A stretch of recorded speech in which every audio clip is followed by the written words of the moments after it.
think Tevez going to Juventus, what a coup that was for me. I mean, on a head-to-head battle, Atletico Madrid can do more damage to Barcelona than the other way around.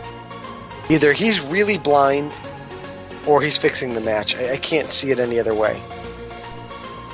I'm trying to get Sir Bob on my side here by saying City will win the Premier League. It is an upset. You would expect Man United to go and win there.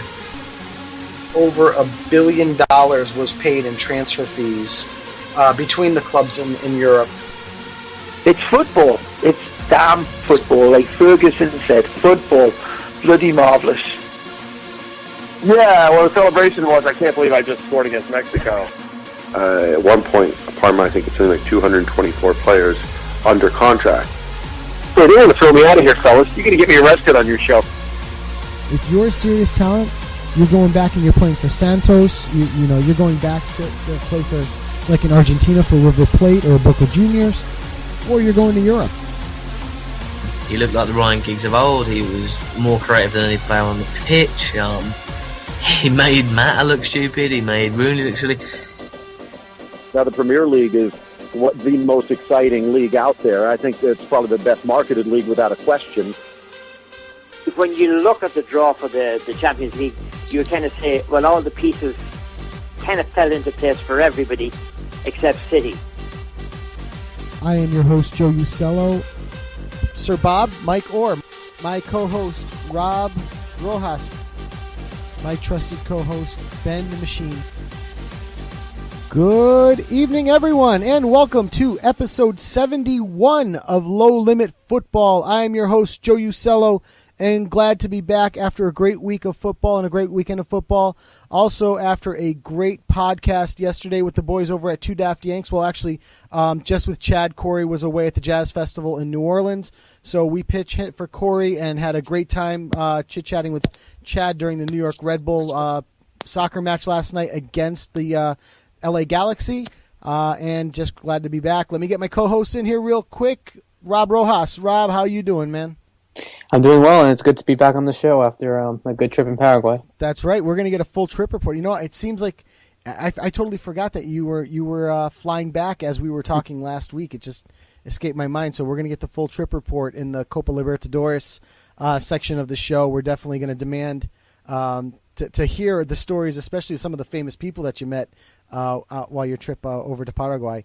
Mm-hmm. And north of the border, Mike Orr. Mike, what's going on, man? Hey, good evening, Joe. Yeah, ready to rock and roll tonight? Sure. I'm excited to hear the simulation tonight for the CONCACAF Champions League, because that is it's certainly going to be interesting. We, a little bit of a spoiler. The simulator was right last week, was it not? It was. For the first leg, and everyone was surprised, 1-1, and we said, no, we had it here, we had it live. So no surprises here. We were right on top of the game. So I also want to mention that James Hart is listening currently, and that's good to know, because normally he is busy working at this time of night, and at this point he's actually listening, which is really cool. So and I also have forgotten to turn off all my ringers in the house. But it looks like he's doing a little double hooky work here, while he's working and listening. So. But we're always glad that he can join us. So, first and foremost, would he be here if Chelsea lost yesterday? Oh no, he would definitely be here if Chelsea lost. And there's going to be a common theme with the Chelsea thing coming up this evening with what happened yesterday. I know we're going to talk about it. We have some great guests, and I'm glad. I was thinking about it earlier tonight. In terms of our guests, we're really, really lucky, because what happened yesterday with the Chelsea-Arsenal match. I thought, how cool would it be to get different perspectives? And tonight we're really, really lucky. We have a top flight broadcaster who can give us an opinion on what it's like to broadcast such a game. We have a former player who can give us what it's like to play in that type of a game. And we also have a head coach who can give us what it's like to coach that type of a game. So I'm excited. We're really lucky. Phil Schoen joining us tonight. He's going to be up first and foremost in about 15 minutes or so. We have Ian Joy, who is currently on my television screen doing the locker room, but going to be joining us after the show.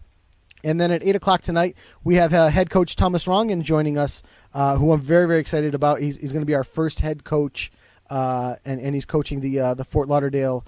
Oh boy, I can't even think of the name of the team now. But he's Rowdies. The Rowdies. Thank you. No, that's Tampa Bay. I think the Strikers. I believe it's the Strikers. Fort Lauderdale. Apparently I'm being corrected. James is telling me that he is coaching the Tampa Bay Rowdies. I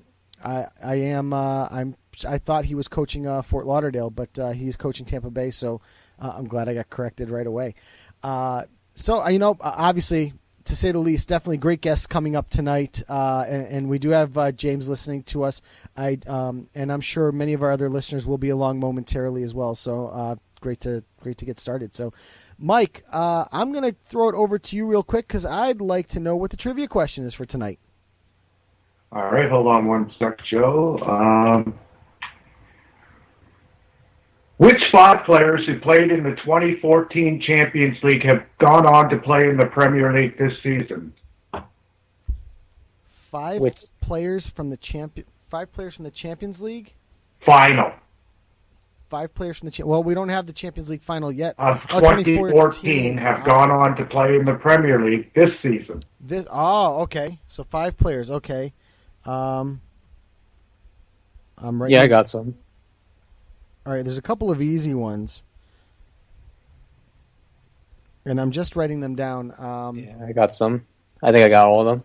Hold on. All right, well, wait till the end of the show, Rob. Yep.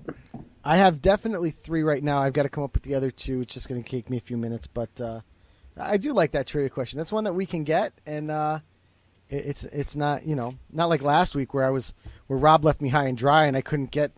Rob would have got it, I bet you, last week. Rob, did you hear what last week's trivia question was? I think it was something about the which victors played in the scored in the Premier League. The 3 victors that have scored in the Premier League.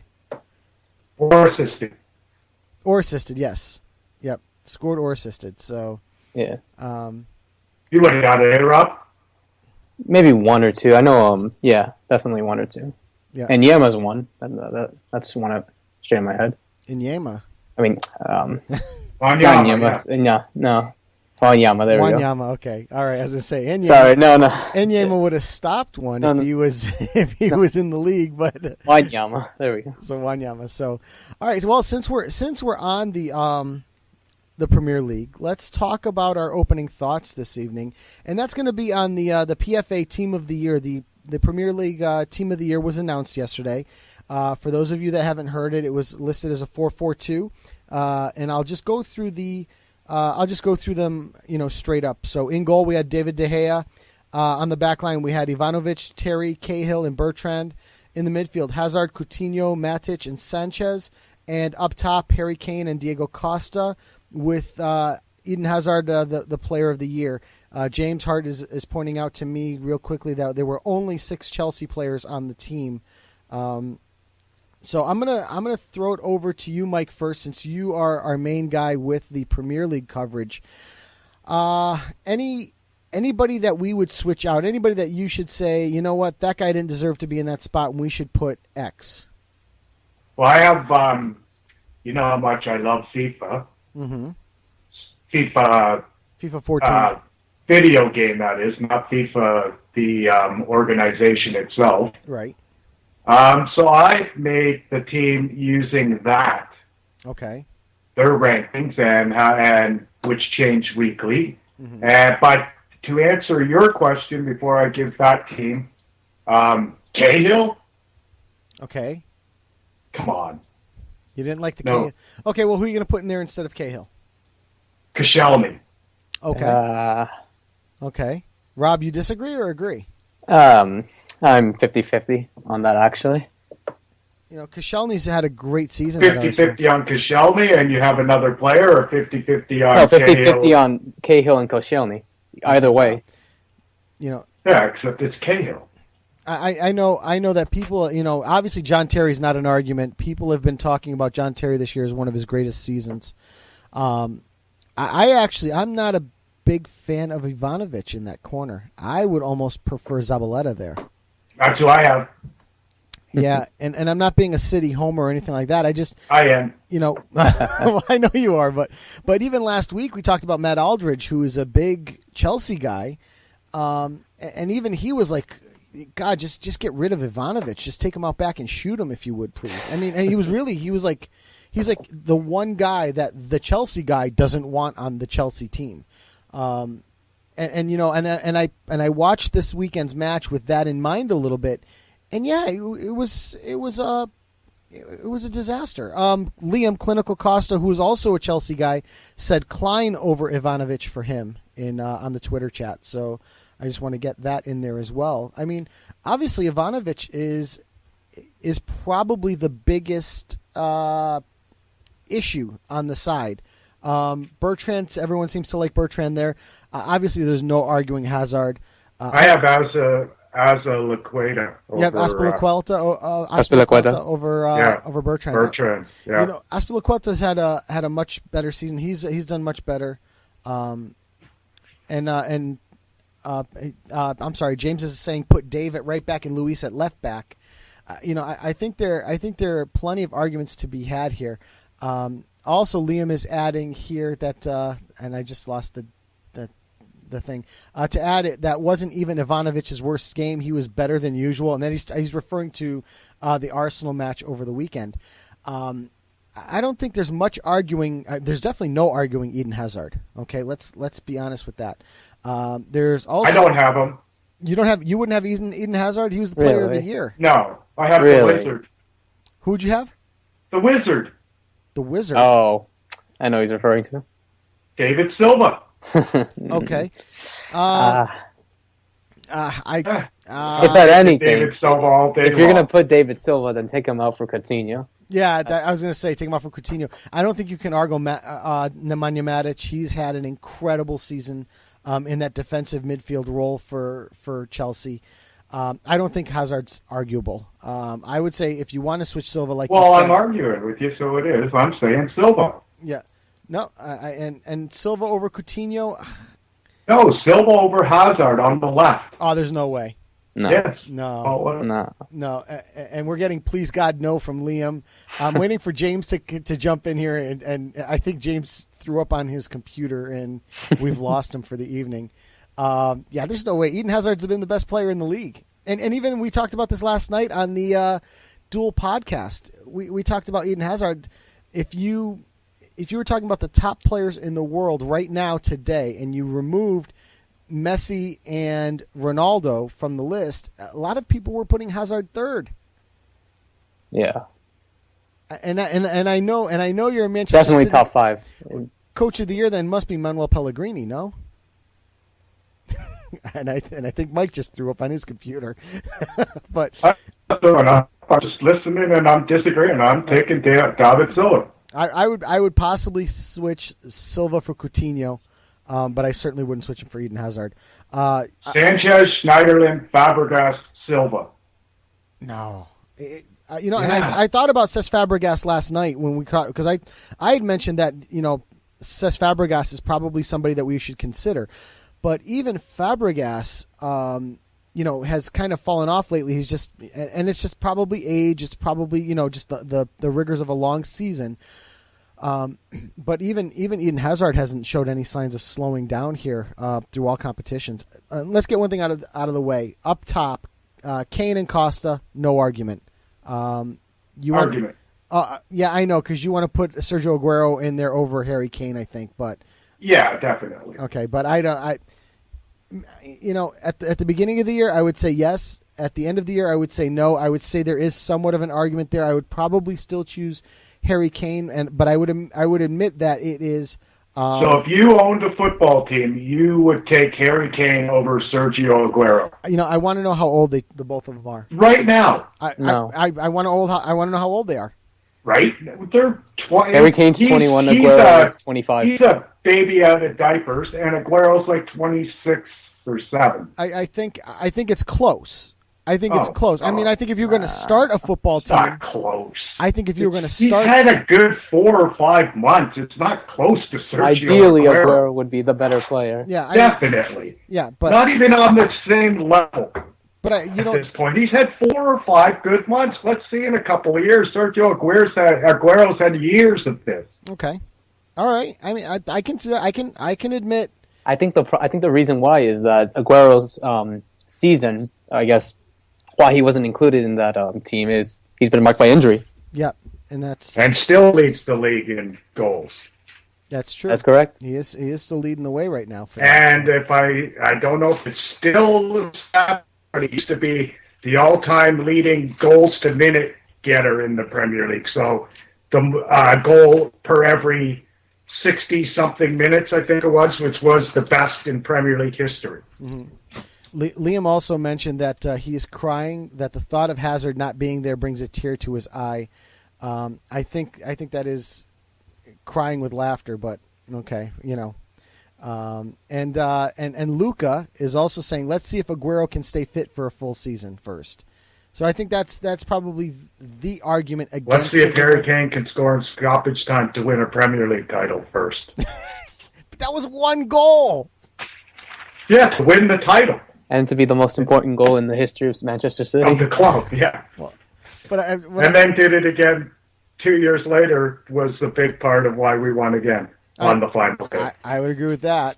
I would certainly agree with that. And Liam now is I'm going to have to retweet this one, Mike, so you can see, because I don't know if you follow Liam. Oh, I follow Liam. Of course I do. Okay, he just tweeted a picture for you of Eden Hazard holding the Player of the Year trophy. So I see it. Yeah, there it is. So that's I just wanted to make sure I mentioned that. I mean, in the end, these Player of the Year things are very subjective. Yes, Hazard's had a great year, but I still prefer David Silva. Yeah. Okay. And although like you said, we could move Silva and still have Hazard. Yeah, because I would put him in for Coutinho, if anything. But I think Coutinho's had a fantastic season as well. I'm not. Again, my issues aren't truly in the midfield with the team. My issue is really with defense.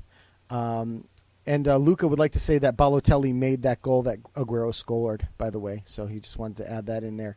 Yeah, but I just added there Balotelli would have shot it over into 27th row had it been him.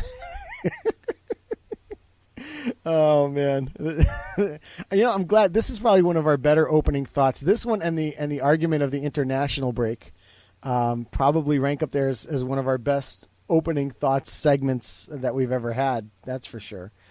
But it like I said, that's my thing. I mean, Rob, any other issues that you want to point out in this list? Anybody else that you'd want to replace or switch or whatever? No, not really. I basically agree with majority of them. I obviously agree with Player of the Year and Young Player of the Year with Eden Hazard and Harry Kane, respectively. So, yeah, I would agree. Yeah. Mike, any issues there? If I'm just looking at the PFA team taking everything from the team together with the FIFA rankings and stuff, I don't like Ivanovic and Cahill. Okay. And I would say I don't like Ivanovic, period. I could see this. Ideally, if you were going to take out Ivanovic, would you put Nathaniel Klein? And that's. You said Zabaleta. Yeah, I said Zabaleta. I would probably go with Zabaleta over him. Liam did mention that it should be Klein over Ivanovic. So I was thinking of that as well for Ivanovic. Yeah, I like Zabaleta in that spot much better. I think Zabaleta's had a pretty good year, and pretty good 2 or 3 years actually. Yeah, but especially when you compare the way people talk about Ivanovic versus the way people talk about Zabaleta, you don't hear people saying, oh, he's made these glaring errors on defense, that kind of thing. People just, I don't ever hear any complaints of Pablo Zabaleta's play, whether it be from Man City fans or from the pundits in general. Let's see. Nathan Klein's a really good player. I'm not taking nothing. You can't go wrong with Zabaleta, Klein, I wouldn't think. Luca's also agreeing with you that Ivanovic and Cahill are out for him, so he agrees with you. But I would like to know who Luca would put in place of Ivanovic and Cahill. So that I'm going to wait for that.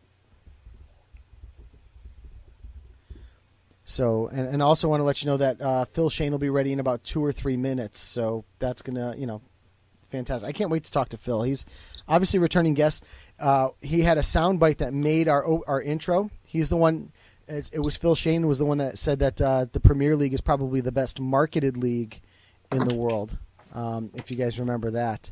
Let's see here. So, and Liam said, also to end my banter, Hazard versus Zabaleta. I'm going to play at risk of there being audio. But it looks to me like Hazard's really got there goes Zabaleta falling on his butt right at the end.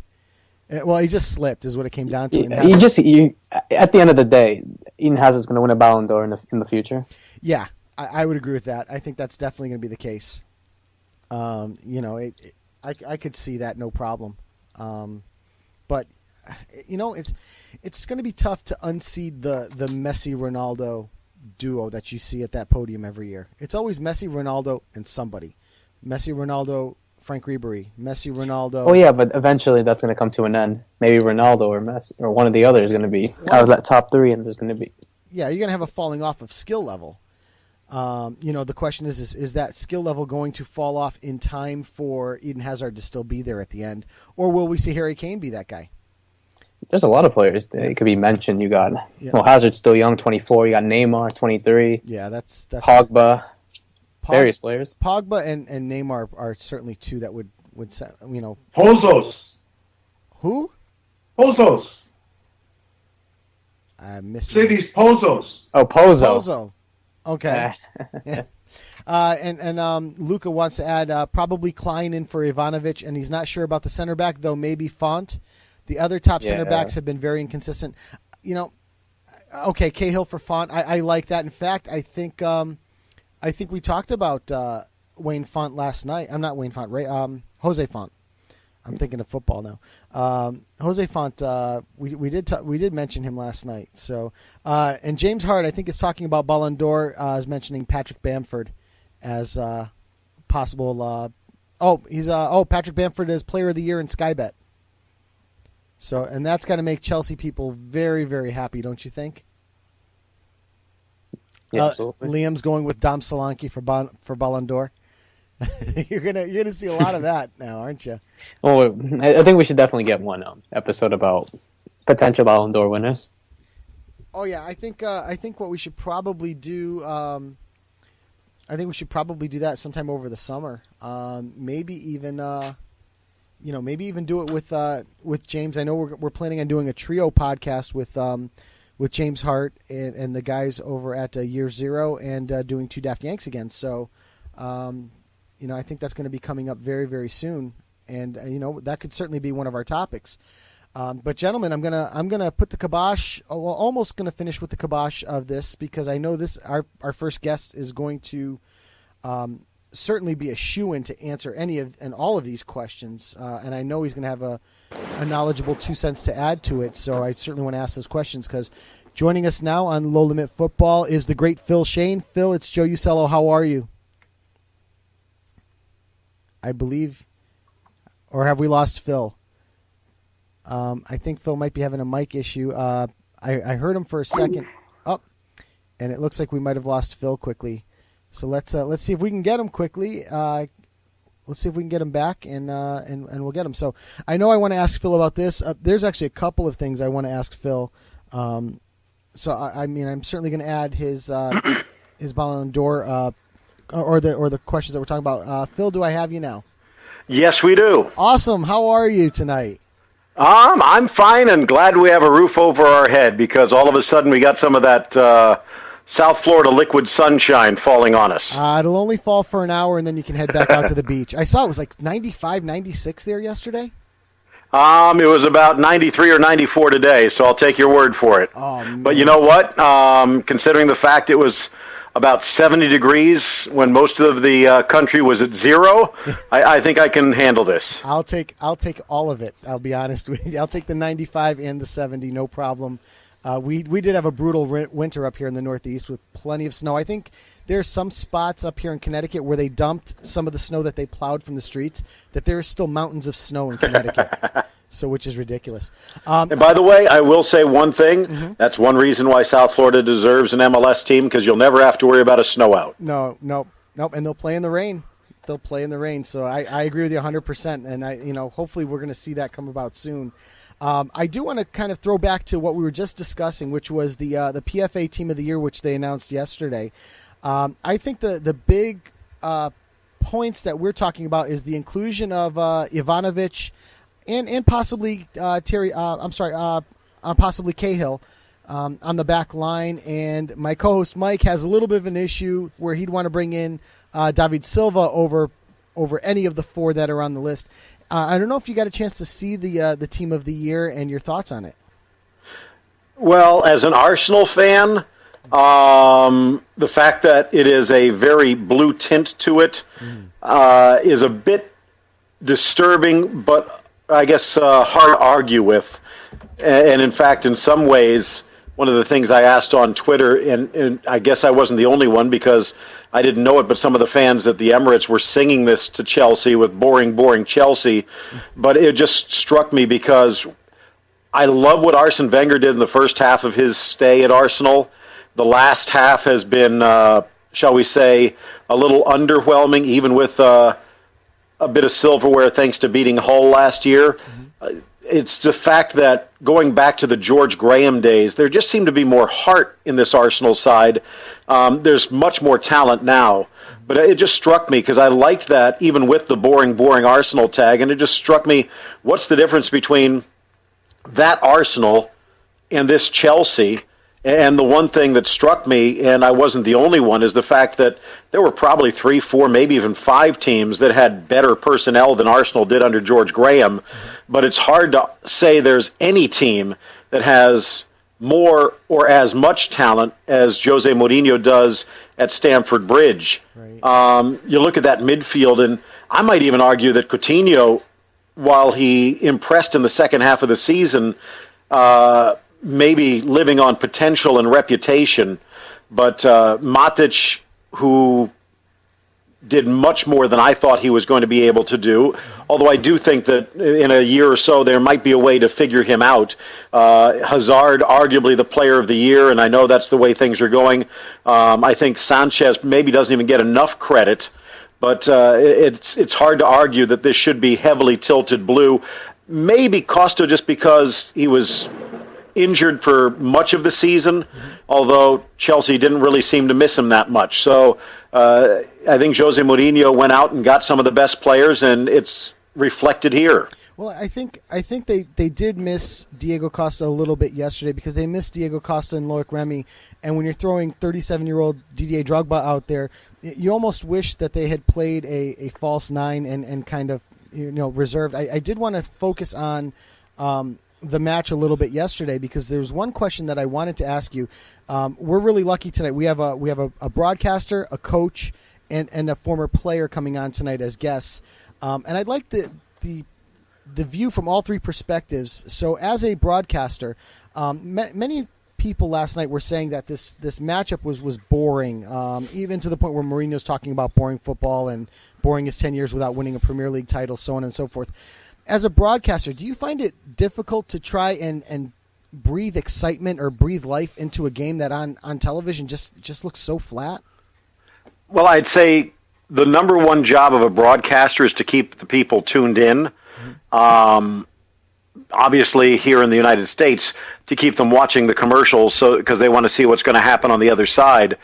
However, there is also a danger that, especially the way I've viewed the audience, I think a lot of the broadcasters and networks have kind of come away to my way of thinking. We're past the time where you have to explain what an offside is or try and pretend something's beautiful because you're not really sure what soccer's all about. I always tried to go in treating the audience as though they knew something about the game, that there was a reason they were watching, and I figured if anyone kind of stumbled into it and didn't know, that I wasn't going to direct my broadcast to them and alienate the group of people that were tuning in on purpose. So if anything, I tried to basically almost treat them as though they were a knowledgeable fan, bring them into the magic of the game, and if they didn't understand, hope that they would then go to one of their soccer friends and ask and basically become more of an active fan anyway. So with that in mind, there's a danger that if something is just absolutely horse manure, as they call it sometimes, an agricultural game, that if you try and talk it up, you're shilling. And the fans know what they're watching is not the best that it could be on display. And they will, number one, tune you out, and there's a danger. Number two, turn you off. So I think that there are other ways perhaps to make it interesting. And you do find those ways, because rule number one is obviously don't be boring. But with a game like that yesterday, I think there still was enough excitement, especially down the stretch. Arsenal kept peppering, but couldn't quite get close enough. I mean, it would have been interesting if Ozil or Welbeck would have been able to tap that in and all of a sudden see Chelsea try and turn on the turbos with just a few minutes left. But that's, again, one of the things I think that's missing from Arsenal, even if they are improved and maybe even finish second. But as far as talking up a dull game, I don't think you can do that. I would put one little asterisk next to that, is that every game I see, be it a Classico or the World Cup games that I've been blessed to do, or a national team game, even down to my daughter's under 11s, every single game is still this sport that I love and that most of those people that are watching love. And I can find the beauty in it, and I can find something new in almost every game that I see, something that makes me go wow, or makes me rethink some of my prior thoughts. So I think maybe in a game like that Chelsea-Arsenal game, you wouldn't think you would have to with all of the talent that was on display, but maybe you just have to dig around a little bit around the extremities and find some things to talk about. And obviously they did, and obviously that led to a rather blood-drawing and well-put response from Jose Mourinho, because I think that epitomizes exactly the manager that he was, and is kind of even polished. I mean, we are talking about arguably one of the best result managers in the history of this game. And I was talking to Ray yesterday before a lot of this even hit the fan, when we were getting ready to do the Real Madrid game. Just asked him my question, and then he kind of turned it to the other question, which I know Stan Collymore and many else had tossed out on Twitter today, which is, would you rather win ugly or lose beautifully? And I know some people are saying, obviously, regardless of what fans say, they want silverware. But Ray came out and said, no, he'd much rather support a team like an Arsenal who tried to play pretty and maybe didn't quite get to the finish line than play a team than support a team that played anti-football. Now, obviously, there's a ton of people that grew up as Chelsea fans and have kind of migrated into this era in their club's history, and maybe they could be excused, but I think that there's a lot of fans out there, especially since we've seen some of the magic on display in recent years from the likes of Lionel Messi or Cristiano Ronaldo, that there is some beauty in this game, and let's see what we can do to keep it alive. Yeah. Well, I mean, I see, I tend to disagree with Ray there. And keep in mind, Mourinho at that point is very results-driven, because he needs to... He's looking at the finish line here. He's got nothing else for hardware on this plate right now, and he's looking at the finish line of the EPL. I'm looking at this, if I'm Jose Mourinho, I know that 1 point gets me over the top against Arsenal and really just kind of seals the deal. I'm fighting for 1 point. I'm not gonna bother with it. Let's say that these two teams were tied, and then Chelsea has to go to the Etihad to play City. And have a tough road ahead of them. Then you might have seen Chelsea kind of open it up a little bit and maybe play a little more of attacking style. But if I'm Jose Mourinho, I do exactly what he did. I park a supersized double-decker bus. I don't let anybody in, and you saw that happen. And we take our point and we hoist the trophy in a couple weeks. And whether it was pretty or it was ugly, we did it, and we accomplished the goal that we set out for at the beginning of the season, which is bring the hardware home. So that's, The one thing I would say in regards to both of our arguments, and I guess toss Ray's in there and many others, I would actually lean towards Ray just a little bit in regards to my perspective as a fan. I'd rather see the beautiful game. However, and I know talking to Bob Bradley back in his days in MLS, It is a very results-driven game. You could have the prettiest team on earth, but I can only think, I think Arsene Wenger is the exception that proves the rule. If you go a couple of years without winning anything, normally you're going to have some nice luggage on the curb. So coaches are paid to win, and Jose Mourinho does that better than almost anyone. Yeah, I'm of the Herm Edwards camp. You know, to an extent, and to paraphrase Herm Edwards, I would say you play to win the championship at that point. That would be my school of thought. I know Rob is dying to ask some questions, but I have one question that I want to get out to you because I know you are going to have one of the best opinions on it, and it's regarding the Champions League. We have our Final Four set, and we have an unbelievable Final Four. This is probably the best four teams anyone could hope for. I know some people would want to put Chelsea in there over Juventus, whatever. I'm a Juventino, so I am excited about it. But really, when you looked at the four teams before they drew them out, to me, Barcelona was the keystone in a dramatic Final Four here. Because when you looked at Barca versus any of the other three teams, you had a storyline, a major storyline. So if you went from Barca Real Madrid, you had obviously El Clasico times 2. If you went like we got Barca Bayern Munich, you have Pep Guardiola versus his old team. You have Barca versus Juventus. You had Luis Suarez versus Giorgio Chiellini, Bitegate Part 2. So you had major storylines with all of them. My question to you is, did we get the best storyline with the Barca Bayern Munich matchup? I think in some ways we did, but it's not just because of Barca Bayern. I think it's also Real Madrid Juve. And I'm not quite sure Juventus has what it takes to beat Real Madrid. I think if Paul Pogba was 100% healthy and could play both games at full tilt, then maybe I think I'd feel a bit more comfortable. But I think that Juve can cause Real Madrid problems. I think they would do okay against a Barcelona, although, again, with Luis Suarez giving Barca that little, or the potential to put a wrinkle in their tiki-taka this season, I think that they might just have enough. And I think that Bayern just matches up so well with the Juventus that it wouldn't even be as close as Porto was in the second leg.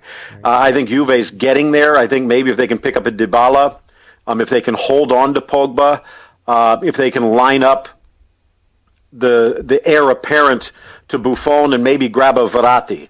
And I know that sounds like a lot, but in all honesty, it's basically just a couple of signings and maybe a loan. That this is a team that could join the Bayerns, Barças, and Reals at the top flight. So I think getting the chance to watch Serie A on a regular basis on BeIN Sports gives us the opportunity to see this Juventus side grow. And I think, again, against a Bayern, it could face a serious setback. As far as Barca and Bayern, I think that those going into this Final Four seeding, this Final Four draw, were the top two teams. I would probably have Bayern just a hair above Barcelona, based on their explosive ability to put a game beyond reach.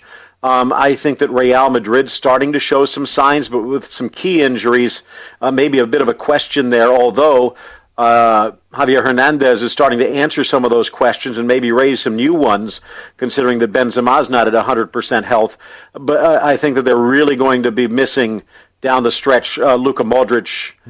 Even with Isco and James playing so well, it's always nice to have that third option as a playmaker, if not for depth as opposed to versatility. So I'm not quite sure Real is at that level. So again, I think that the way the matchups went give us two very good semifinal tilts. I would think that if it's Barcelona that gets away, we're guaranteed what could be a dramatic final regardless. However, if Pep leads Bayern to the final, I think Real Madrid might be able to stay close. I'm not exactly sure. So again, as far as which way the ping pong balls bounced, I think at least it gives us 4 interesting games coming up out of the 5 remaining. Yeah, and I was going to say an El Clasico final would be something amazing, that's for sure. So, Well, we saw it in the Copa del Rey.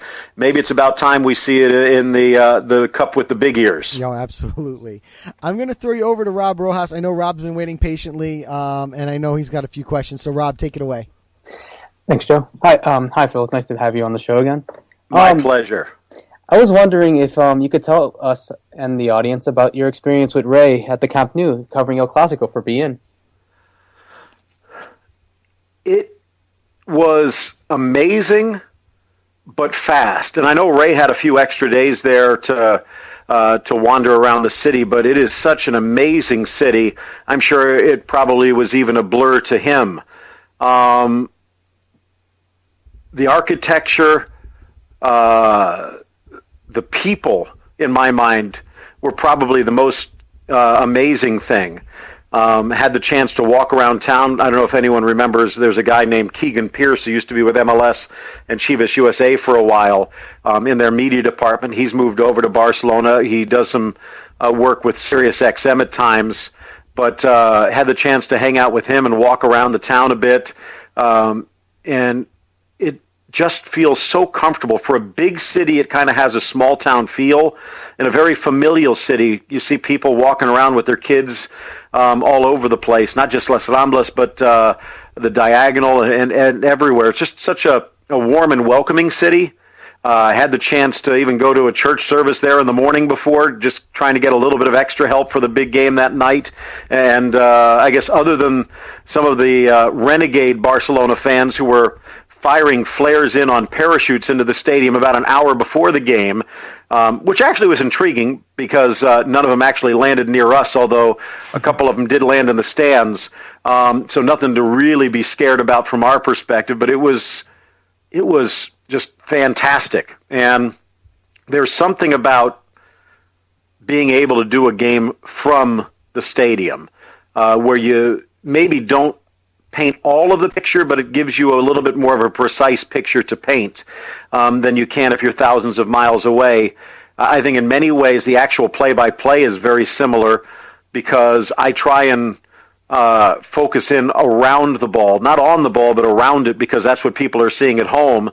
And if I'm talking about what's going on in row Z or what might be happening in the press box around, that's things that people can't see, and maybe it confuses things. But just the opportunity to do a game, though, gives you a much more specific and precise palette to paint with, and to have that game with that significance in that stadium was absolutely amazing, and I hope we get the chance to do it again. And I know with the Copa America coming up in Chile, it looks like we're going to get the chance to do a few of those games live and in person, and I think that'll be equally amazing on BeIN Sports. So it was a bit different. In some ways, it's more difficult because we have a routine. We know what's going on. You have the computers around. You have a support staff around when we're doing these games, and we've done dozens of them from the studios. But you're kind of on the high wire by yourself in the stadium, but still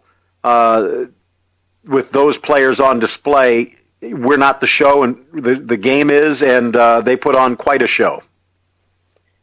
Do you feel that this win for Barcelona in El Clásico definitely signifies their chances of a possible treble?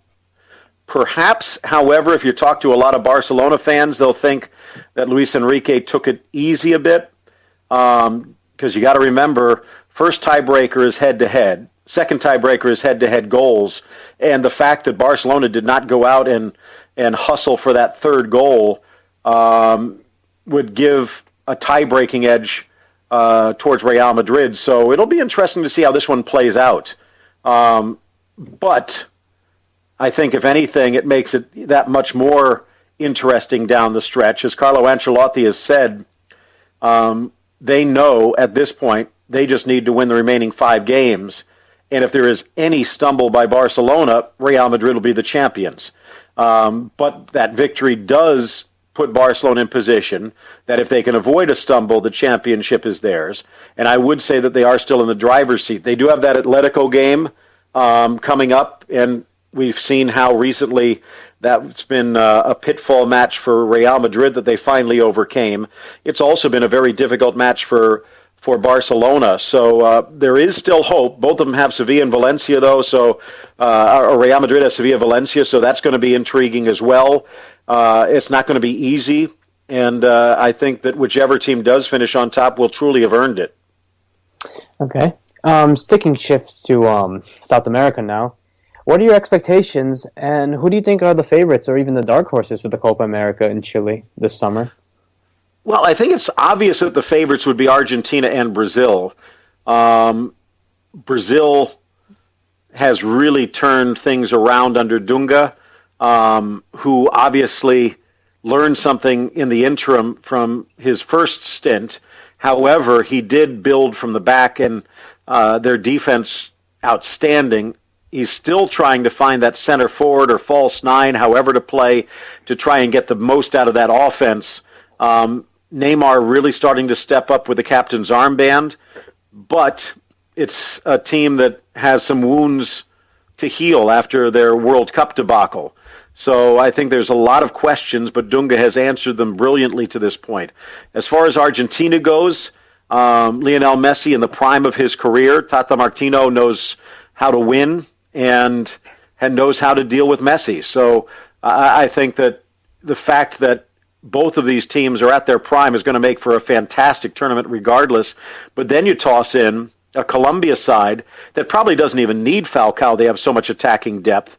But if they do get Falcao back or that much deeper, and you have a Chile side that was started a few years ago by Marcelo Bielsa and now is even better in my mind, even more dangerous just by the maturity and emergence of players like a Bravo, a Vidal, and Alexis Sanchez. So I think that there are 4 contenders for the semifinals. I wouldn't be surprised to even see maybe an Ecuador sneak in if they can find one more attacker. I would say the dark horse might be the hosts. Normally you wouldn't say that, but you have to remember they've never won a Copa America. But I think if you're really looking for maybe a touch of a long shot, it might be Ecuador. I think that Bolivia, Peru just have a little too long to go. Venezuela in a bit of a rebuilding, even though that their coaches had success on the club level. I think that those 3 are kind of in a transitioning phase. Uruguay, I think, as well. If they had Luis Suarez and he wasn't suspended, I think that you'd put them at the top. You have other decent talent like Roland and Abel Hernandez, but you have questions about them. In fact, many ways you have questions about Edinson Cavani. Which one's going to show up? I think it's an important match, important tournament for Uruguay. I think that they could probably see a coaching change if they don't do well. However, this is also a team that has mastered the short tournament in recent years, and I think that they might have a trick or two up their sleeve. So I think that they have their work cut out for them, but I think you can't take them for granted. But if you're looking beyond the Argentinas and Brazils, I would say it's probably a Chile, maybe an Ecuador would be the teams that might catch you by surprise. Okay, and sticking to South America for my last question, how much more harder do you think this the upcoming qualifiers for the World Cup for Russia will be, considering that now Brazil will be included in the into the teams, and the fact that it will now be predetermined by a draw? That's going to be very interesting because, as you mentioned, with Brazil out, it basically gave South America the 6. So you had the remainders fighting for 5 or 4.5. And it was probably only the real surprise in my mind was that Paraguay really bottomed out. I knew that they were in a transition phase. I didn't think that they would drop that low. And again, I think we'll find out if they've been able to bounce back at all in this Copa America. But we are, even though as we're getting set for the Copa America, it's a marathon for World Cup qualifying in South America. So it's right around the corner as well. So it will be difficult. I think that the fact that it is so long, though, will give someone like a Gareca in Peru a chance to rebuild. There's a lot of good young talent unfortunately, there's a lot of disarray and disorganization in the federation, and the clubs are not exactly at their best at the moment. So I think he's got some work cut out for him, but there's some good young talent there. I mentioned Venezuela, another team that has some good young talent emerging, but has never actually been able to cross the finish line at this point. And again, going down to just that 5, the 4.5 with Brazil and Argentina eating 2 of those, and Luis Suarez is going to be available for much of the qualifying when a suspension runs out. You're pretty much seeing the rest fighting for 1.5 berths, and Colombia probably has one of those locked up as well. So the one thing I think we've seen, even in the friendly, if you remember last month with Ecuador and Argentina, really nothing to fight for, but an absolutely enthralling and entertaining game. You're going to see it in the Copa America on BeIN Sports. You're going to see it again in South American qualifying. They play, in my mind, some of the most pure football. You might have better players, many of them from South America, that are playing in Europe. You might have better teams, but I don't know if you're ever going to see better games than you do when you get the best of the best in the Copa America, the Copa Libertadores, or in the Eliminatorias. So if you've never had the chance, or if you think that you've seen South American football just by seeing these teams in the World Cup, believe me, you haven't. It is football at its rawest and most pure sense, and it's absolutely mesmerizing. Oh, no, I definitely agree with you about how South American football is regarded as one of the best in the world. Believe me, I've had my fair share. I'm Paraguayan American, so I'm sorry to hear that. We'll try to make the World Cup next year. Actually, you know what? They might need you if Santa Cruz gets hurt, so you might want to make sure you have your cleats. Yeah, definitely. I'll wait for Ramon Diaz to call me up. And by the way, that is one point. He is one of my favorite coaches of all time. Because it was the glory days at River, or at least the more recent glory days, which haven't quite reemerged since Diaz left. Between Diaz and Gallego, 2 very qualified coaches. And I think that Paraguay made a good choice. He also, though, if things aren't going his way, if he doesn't think the Federation is supporting him, he also is the type, though, that might just pack his bags early. So I think in many ways it's up to the Federation to help him get the job done.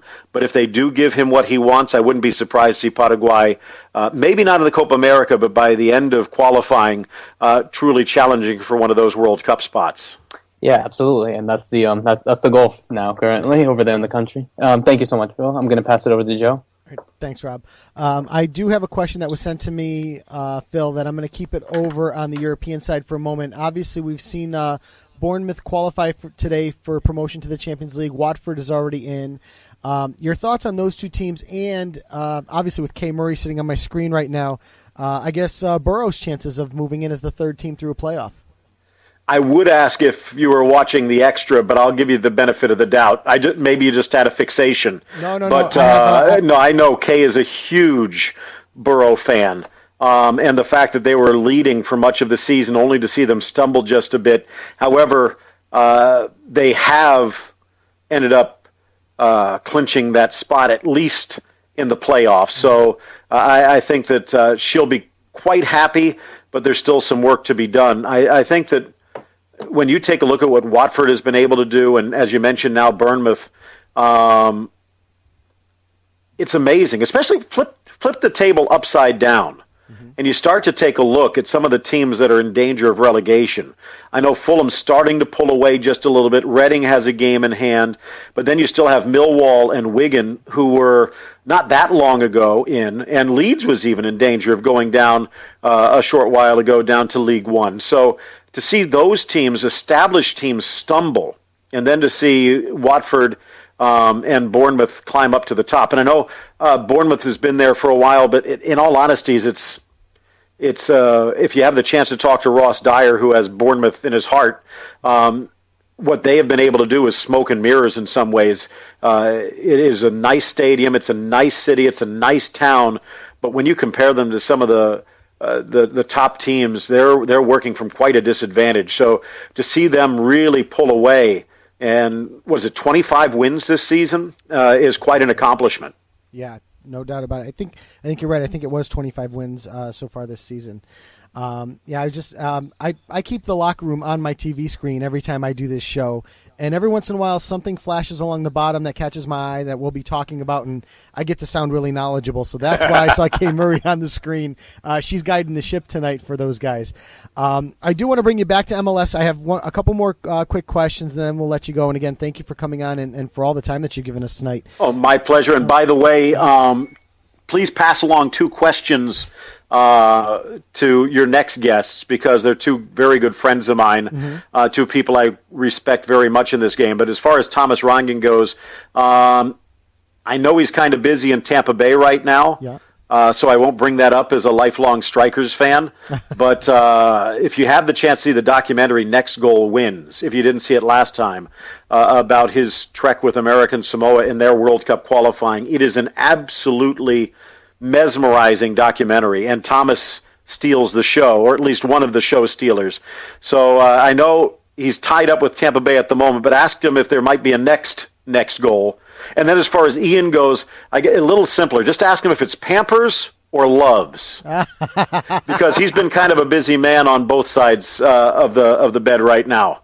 Well, I think I can't remember now. He had a little girl, I think, right? Absolutely. It should be Pampers. As the dad of 2 girls, Pampers works. The other option is always Huggies as well, but we're going to really go down a path that we shouldn't go down on the show. Absolutely. So I will definitely. Anyway, so getting back. MLS. There was something that you tweeted about this weekend, this Saturday, about you have permission to rip anyone who rips MLS. I honestly, I think you're right, especially when you compare some of the matches we saw this weekend. For example, you compare Arsenal-Chelsea to the New York Red Bull LA Galaxy match from last night. It was much more exciting to watch the Red Bull and LA Galaxy and serious quality in play. So my question to you is, how far do you think the MLS has come, and what can we credit to the improvements in the product overall? And I would also say, and Ray and I were getting ready for the Real Madrid game. I'm trying to remember what it was. It wasn't Malaga Deportivo. I think it was the Sevilla-Rayo game. And I normally love both of those teams. Unai Emery and Paco Gemes is the guy I wish would take over eventually for Arsene Wenger at the Emirates, even though everyone's jumping on the Jurgen Klopp bandwagon. If you get a chance to watch Rayo play, they're an amazing team. But some of these players, in some of these great leagues, I know we talk about, and most fans have gotten to the point where they realize when people rip on MLS refs, all you have to do is just look at any single league in the world. They're ripping on their refs too. Oh, absolutely. But I don't think that the players get that benefit of the doubt. And I was watching, Jose Antonio Reyes was one. I don't know if it was Gamero, but there was another. There were, for Sevilla, probably 3 or 4 in the last 10 minutes, 3 or 4 3-on-1 breaks. And the man leading the break selfishly, De La Feo was another one, selfishly tried to do it themselves, even though they had 2 other players wide open. If that happens in MLS, people talk about how crappy MLS is. So my point is, there's crap football everywhere. But, and I was talking with, if you have the chance, I know Twitter, it's 3, the number 3, the word 4, and the letter 3. Gary Kleiben, I think, is his name. Absolutely. Yep. And Gary and his brother in charge of one of the great youth teams that is in this country. And I wish that they would have a much bigger footprint in regards to MLS and U.S. soccer than they already do. But that Chivas youth team that they took over has some amazing talent at the under 12, under 11, under 13 level. But anyway, he kind of came at me because he says that I've made it fair game on people that criticize. And my main point is that I think most of the people that criticize never give MLS the benefit of the doubt and never give MLS the compliments when things are going right. I think when you look at the start of a season, the first 2 or 3 weeks you almost have to throw away from a style perspective, because you can work as much as you want in the preseason, but it's not until you actually get out there and start doing it for real that you start to figure out what gears might be out of place and where you might need to tinker a little bit. So once you get to around week 3, week 4, week 5, you start to get an idea of which teams are truly playing well and which teams maybe need to do some work. And we saw some amazing games, especially on Sunday. The later games, even Seattle-Portland, in my mind, was I don't want to say tedious. It was a little bit more pragmatic, shall we say, which is one of Siggy Schmidt's specialties, kind of a little Jose Mourinho in Siggy. I was just going to say that. But it's also the field, and give them credit for playing so well on what is an abysmal field to begin with in turf, but then also a bad turf field to follow up. But they put on some decent displays in difficult situations, but the games that were before them were absolutely amazing. And it's not just the goals. It's the way that the goals were built, and some of them were absolutely phenomenal individual efforts. Some of them were absolutely amazing team efforts. And to watch things click just gives you an idea that there's some potential there that I don't think people have given MLS credit for. And I know, say, 4 or 5 years ago, Salt Lake was challenging Monterrey for the CONCACAF Champions League. I'd say that year there were probably 3 or 4 teams that could have competed mid-table in the EPL. A lot of the MLS would have been relegated, championship, a couple League One sides, but I'd say that LA side, that Seattle side, and that Salt Lake side, I wouldn't have been surprised to see them stay up and maybe get to like a 12th or 13th. With the expansion that has happened, they brought in a few big names here or there, but it really depleted the base. And I think by going out and bringing back the Altidores, bringing back the Bradleys and a few other players, even like the goalkeeper at Chicago, and then bringing in some of these bigger names, some of whom who haven't even arrived yet, but also bringing in a lot of good, solid journeymen and good young potential players like Innocent Emigara. Cedric Mabwati hasn't started playing for Columbus. I think he's going to take MLS by storm. They brought in 100 difference makers, in my mind, to shore up MLS, and I think maybe realizing that they need to do something to lift the quality. And I have a feeling that by the end of this year, people will realize that things are better. There's still a long way to go, and it's going to take a lot of money, and it really won't cross that hurdle in my mind until MLS is producing not just players, not just stars, but superstars of their own through their academies.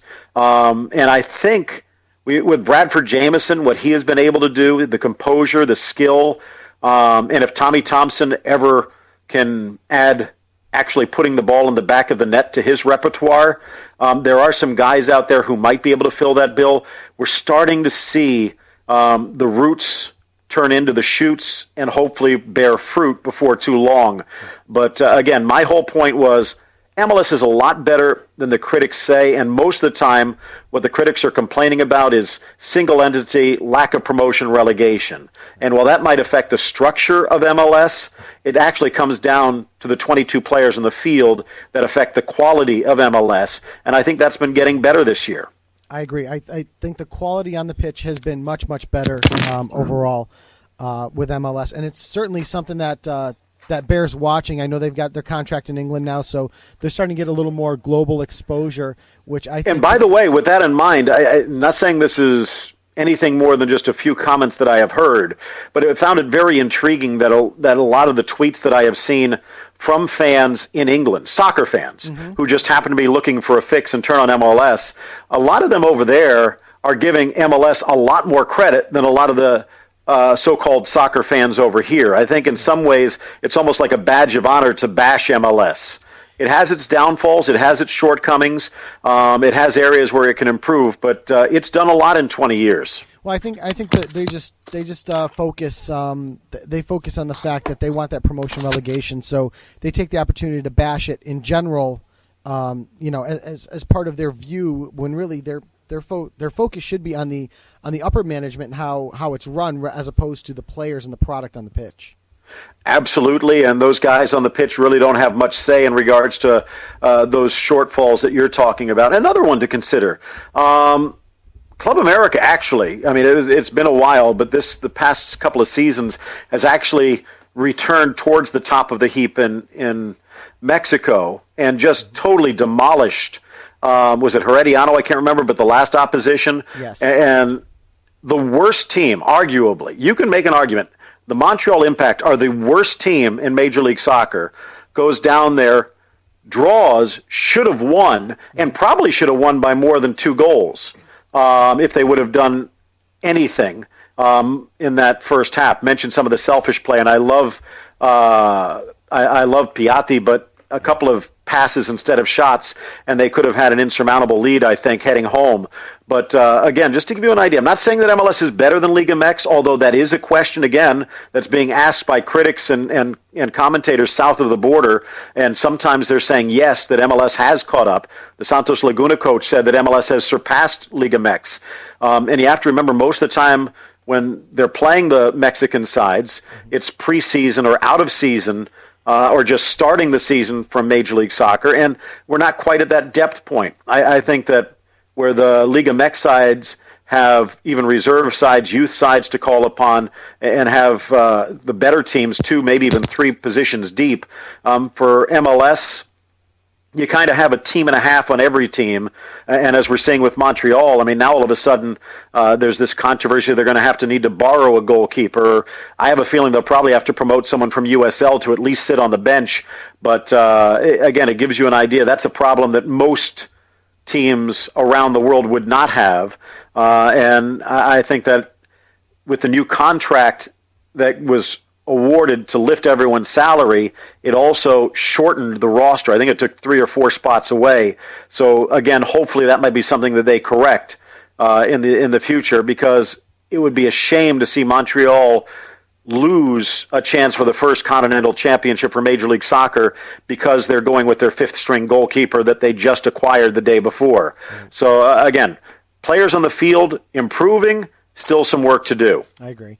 Last question, really quick, and then we'll let you go. The MLS in Miami, that whole thing with David Beckham, the stadium, that issue that's been ongoing. Any more news on that front yet, or are we still at a standstill? It's a bit of a standstill, but this past week, what Don Garber said seems to indicate that there might be a little smoke peeking out again. David Beckham came in, I'd say he was a bit naive, innocent, in the fact that he figured if he had a great plan that the politicians would jump to it, just like build a better mousetrap. The problem that he did not seem to take into consideration is most politicians are rats, and they're not very fond of mousetraps. So as soon as the lights came on, they scurried, and I think that both of his earlier plans were very good. There are other areas that I think could be good. The Marlins Stadium's not exactly one. FIU's not exactly one. I kind of think perhaps temporarily playing where the Dolphins play could be one if they build a stadium of their own next door, but that's not exactly meeting the criteria they're talking about, which would be to be part of a neighborhood, to be part of a renovation. There's some places in Midtown I think that could work, and a few others. The fact that we had not heard anything for months actually gave me hope, because so much was made in the public eye before and then got smashed just before it became reality, that I started to think that they were actually doing things behind closed doors and in secret, the conversations that are necessary to come up with a plan that already has every single duck in a row. However, again, starting to doubt as time moved on. However, what Don Garber said, the fact that in his mind, and he didn't even put that stipulation on it, he said that Miami will have an MLS team before the turn of the decade. So I have heard rumors and rumblings that a site has been picked out, that paperwork has already been signed, and they're just waiting for the final pieces of the puzzle to fall into place in regards to infrastructure, and then an announcement will come this summer. And I think what Don Garber had to say this past week to Associated Press and others leads me to believe that maybe some of those reports are true. The one I would say, there's a lot of... Oh, Phil, I hope we haven't lost you. I think we might have just lost Phil. I really hope we didn't, because I wanted him to finish his thought there. Do I have you gentlemen still? Yep. Yeah. So Phil's having a little bit of trouble with his connection. And from all reports on Twitter, it is pretty stormy out there. I know Ian Joy is going to be calling us in about 5 minutes or so. But hopefully we get Phil back, because I want to at least say goodbye to the man. It's, for giving us practically an hour of his time here. And what an amazing soccer mind. is all I can say. Rob, give me some thoughts on what Phil had to say so far. Very knowledgeable about everything in regards to soccer around all over the world. I guess we can essentially say he's the American Martin Tyler. Oh yeah, oh no doubt about it. So Mike, I know you've been sort of the silent minority over there. Any of your thoughts on what Phil had to say tonight? I really listen. I enjoy listening to him and concur with Rob that he definitely knows his game. No doubt about it. So, yeah, and it did officially drop him. So I'm going to assume he's not going to be able to make it back to us, which is really too bad because, again, always awesome to talk to. I think, so let's see, just to say goodbye to him, I guess we could try to get him back. But like I said, I do know Ian is going to be calling us, in a couple of minutes. I just want to send Phil a quick message thanking him for joining us tonight. So, Rob, anything else you want to add while I'm typing a message over to Phil? No. I basically said everything I have to say. Very knowledgeable, and hopefully we have him in the future in regards to whatever it might be. Joe, I can just add that Montreal's appeal of Evan Bush's yellow card has been denied by CONCACAF, and they have another 49 minutes to pick up an emergency goaltender. It's 8 o'clock tonight, so when your roster has to be submitted to CONCACAF, your final roster for Wednesday's game. So it looks at this point they're going to be going with USL goaltender Maxime Crepeau, who's been on their roster for a couple of years. I don't believe he's had an MLS start, though. He plays for the USL, their Division 2 team. Mm-hmm. And I think he's 21 years old, so it looks like that's who they're going to be going with. Okay. I've seen a couple of tweets come flying across here in and out, and about them possibly signing some other goalies, but I didn't see that name yet. But if he's been on the roster for a couple of years, he's probably the most logical choice. He's their number 3 goaltender. He's carrying a bit of an injury, but reports today said he did train with the number 1 team. Okay. Yeah. It's just sad, talking about getting CONCACAF'd. It just really feels like that, especially when they say that they wouldn't listen to the appeals of the yellow card for Bush, which I think is crazy. But apparently, CONCACAF rules state that only a red card can be appealed if it's a referee's decision on the field. Then that's the way it is. I just also find it amazing that they wait till this last minute to truly do that. I'm going to put you guys on hold here because if I am correct in my assumption, joining us now on Low Limit Football is the great Ian Joy. Ian, it's Joe Usello. How are you tonight? Doing well. Thank you very much. Thanks for having me on. Thank you for joining us, and thank you for switching up the times. We really do appreciate it. The gentleman that we switched spots with says you're a very good friend of his, one Thomas Rongen. Yeah, absolute legend of the game is Thomas, that's for sure. So anything I can do to help us, just glad to be on the show. Thanks for having me. Yeah. My first question to you comes from Phil Schoen, who we just spoke to a couple minutes ago, and it's a riveting question. It's an important question. Pampers or Loves? I hear there's a lot of that going on right now for you. What is it? Say it again. Sorry, I missed it. I'm in the car on the way back, so I apologize if the signal's not too bad. No, and I hear you got some weather down there too. So, Phil Schoen wanted me to ask you if it's Pampers or Loves that are the choice. Hold on, guys. I'm going to take you off my hands-free so I can hear you better. All right. All right, I got you now. There we go. Good. So, Phil Schoen, Pampers or Loves? I told him with little girls it has to be Pampers.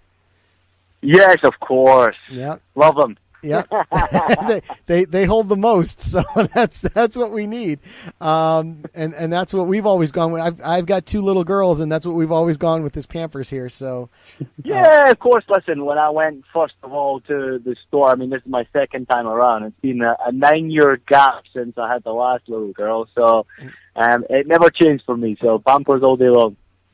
Sounds good. I wanted to kick off with the the Arsenal Chelsea match from yesterday. I had commented at the beginning of our show, we have a great soccer broadcaster, we have a coach, and we have a former player to give us three different perspectives on this particular match. So, by all accounts, the match was quote unquote boring, even to the point where Jose Mourinho was kind of firing back and forth with Arsenal fans about being, boring, that you haven't won a title in 10 years. As a player, knowing that you're walking onto the pitch, knowing that you need a point and you're basically going to play park the bus football, how do you approach that scenario and your thoughts on it? Well, my initial thoughts are that Chelsea actually played pretty well defensively. I think it's very difficult to go to Arsenal and come away with a point, first and foremost. To come away with three, even more difficult. So you have to go there with the tactics in mind as to how you're going to play it. You can imagine that Jose Mourinho has been working very hard on the training ground, figuring out the formation, figuring out the 11 he wants to select to make sure that he comes away without losing the game. Because that's a positive for Chelsea Football Club. So the players knew exactly what they were trying to do when they went in there. They were hoping they were going to come away with 3 points, but the real task at hand was to come away without losing the game. That's the most important thing in football. And Jose Mourinho has done that so often in football that his teams not necessarily have looked pretty, but they've come away with the result that he went in there to get. And I think he's a terrific coach, probably the best of our generation outside of Alex Ferguson, and certainly a successful coach who knows how to win and doesn't really care how he wins. And my opinion is that's the way it should be played. It's lovely to see teams playing beautiful football, attractive football, entertainment, because that's the business we're in.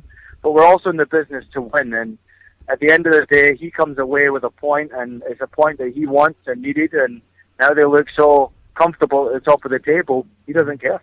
Yeah, I as from a Chelsea standpoint, I don't think you could have expected to see Boca Juniors River Plate in a Super Classico there yesterday. I think Mourinho, like we were saying with Phil earlier, Mourinho's focused on getting that 1 point, knowing that 1 point, for all intents and purposes, brings that hardware to Stamford Bridge. As a coach, I would do the exact same thing. And as a player, I would do my best. I would try to give my best defensive performance of all time in that position, knowing that 0-0 brings the trophy home. And yeah, well, we've seen it from John Terry. I mean, it was a very outstanding performance from their captain, and Jose Mourinho went on to say that it was the best performance he's ever seen John Terry play. So that tells you that they defended a lot, but it also tells you that they defended with a lot of heart and passion. And we wouldn't expect it any other way from Chelsea Football Club, because they really do live the football club. They live the badge, and they represent a lot of terrific supporters as well. So very important that they go into a derby match not wanting to risk everything, but also being smart, knowing that at the end of the day, a point could secure the title for them. And very important to see John Terry have that type of performance in a match like this, just to show that he's still at the top of his game and top of the English Premiership. Is great to see. Surely it wasn't a Steven Gerrard slip from a year ago, that's for sure. Well, those are the difference makers, Liverpool Football Club last season had a great opportunity to go on and win the title. In a big match, they made a big mistake. They played offensive football. They really went for it. Some coaches like to do it that way. They want to gamble, and they want to play entertaining football, and that's okay. But there's a risk that comes with that. It didn't really end up as much of a risk from Jose Mourinho in this derby match, because he knows he's got the players to make it somewhat boring of a game, but also to get what he wants, and that's to win. Certainly. I'm going to change the focus now to Champions League, especially with Chelsea, because the last time you were on with us, we were talking about who we thought could possibly win it. And if I remember correctly, and I didn't go back to listen, which I should have, you had said that your choice, I believe, was Bayern Munich, if I remember correctly. To the point where I even said that Chelsea was one of those dangerous sides. Obviously, looking at the 4 teams we have left in the Champions League, your Bayern Munich selection is certainly still alive and well. Although I think probably got the worst case draw in Barcelona, who would be the co-favorites with them.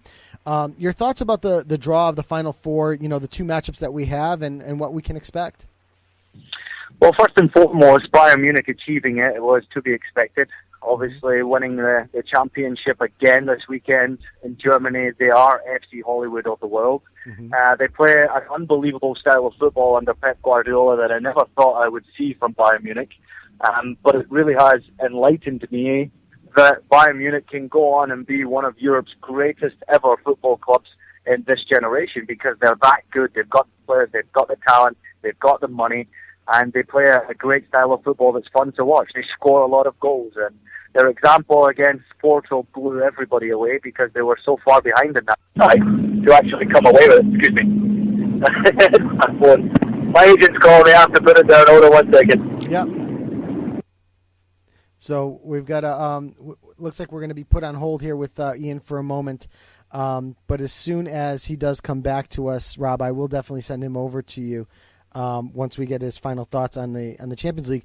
But I was trying to remember, did he pick? I know I picked Chelsea. Did he pick Bayern or did he pick Barca? And I was pretty sure he had picked Bayern.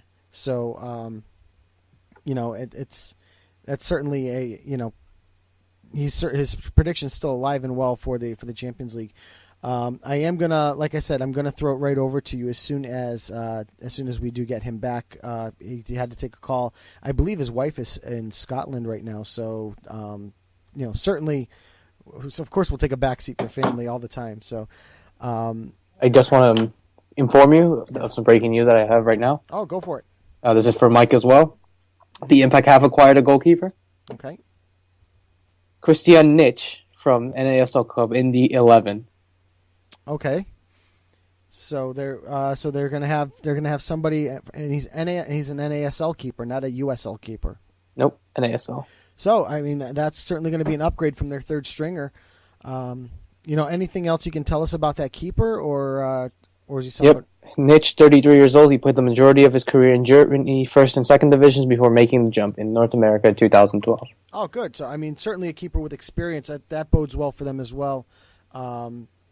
With the opportunity to possibly close this one out.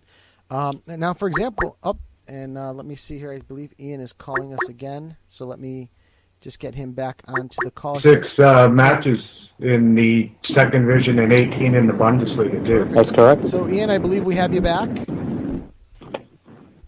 Hey guys. Oh, perfect. Glad you could come back to us. I am sorry. I actually pushed to cancel his call, and I canceled your call by accident. So I do apologize. No, we'll let it go this time, I guess. But I was talking to him for about 5 minutes about Bayern Munich. Oh man. Okay, so where I finished off was that Bayern Munich's performance against Porto in the second leg really blew everybody away, and they proved to everybody that German football and the German mentality is alive and kicking. So I'm excited to see that they're facing Barcelona in the semi-final. It's a cup final for everybody to look forward to. And really, we're getting 2 cup finals this year because that's the game that everybody wanted to see. And Pep going back to his former club is going to be so exciting for us all to watch. 2 similar teams that play a similar style of football, but with different mentalities. So It's terrific for us all to watch. I can't wait for that match to kick off. But the one I'm really looking forward to is Juventus against Real Madrid, because it's a firecracker that you have to expect the unexpected. That's going to be a terrific match. You mark my words. Oh, I like I told Phil earlier, we were really blessed with a Final Four that was top notch.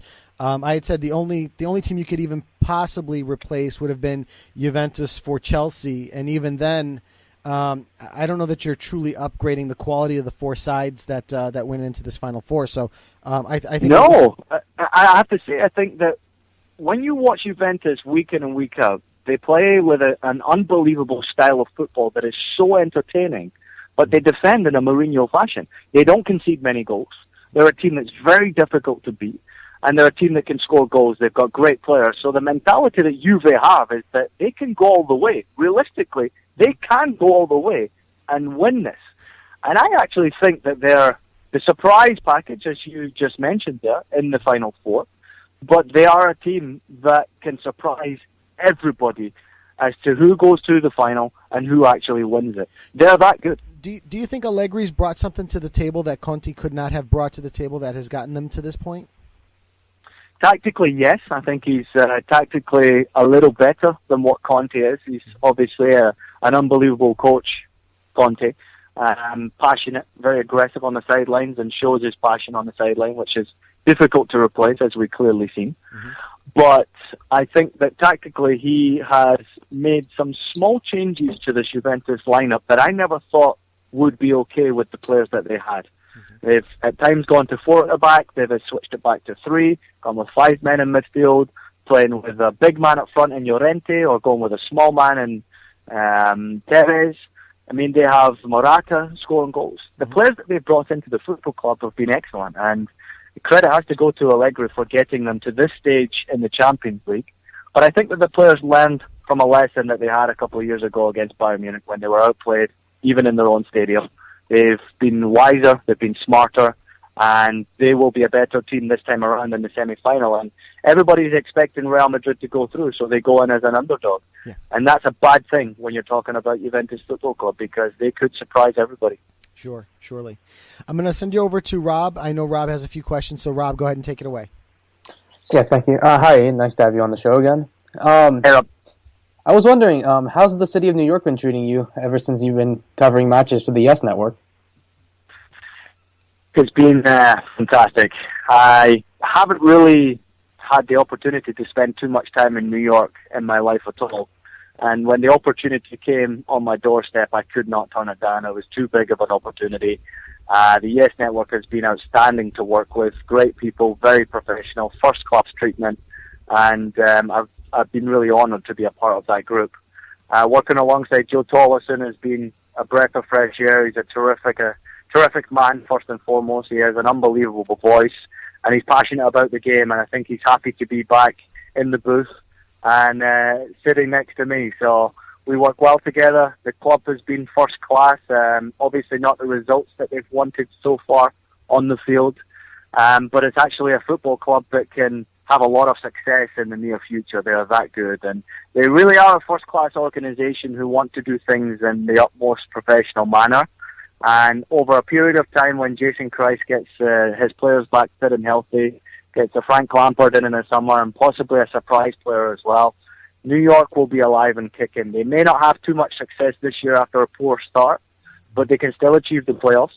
And I think in the next 4 or 5 years, you're looking at a potential team that can go on and lead MLS for a long time to come. Okay.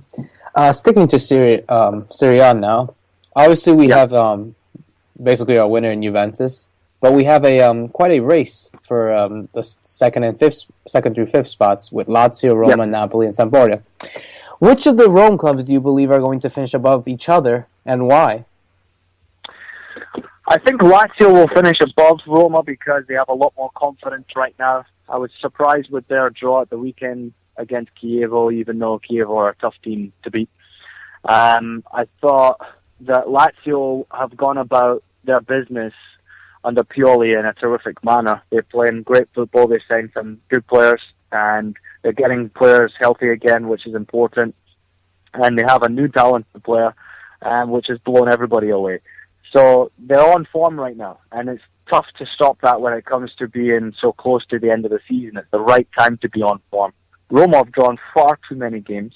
I covered their game at the weekend against Inter, and I was a little surprised and frustrated watching them play because the players just seem lack of confidence. They seem tired. Obviously, Champions League has taken its toll on them as well.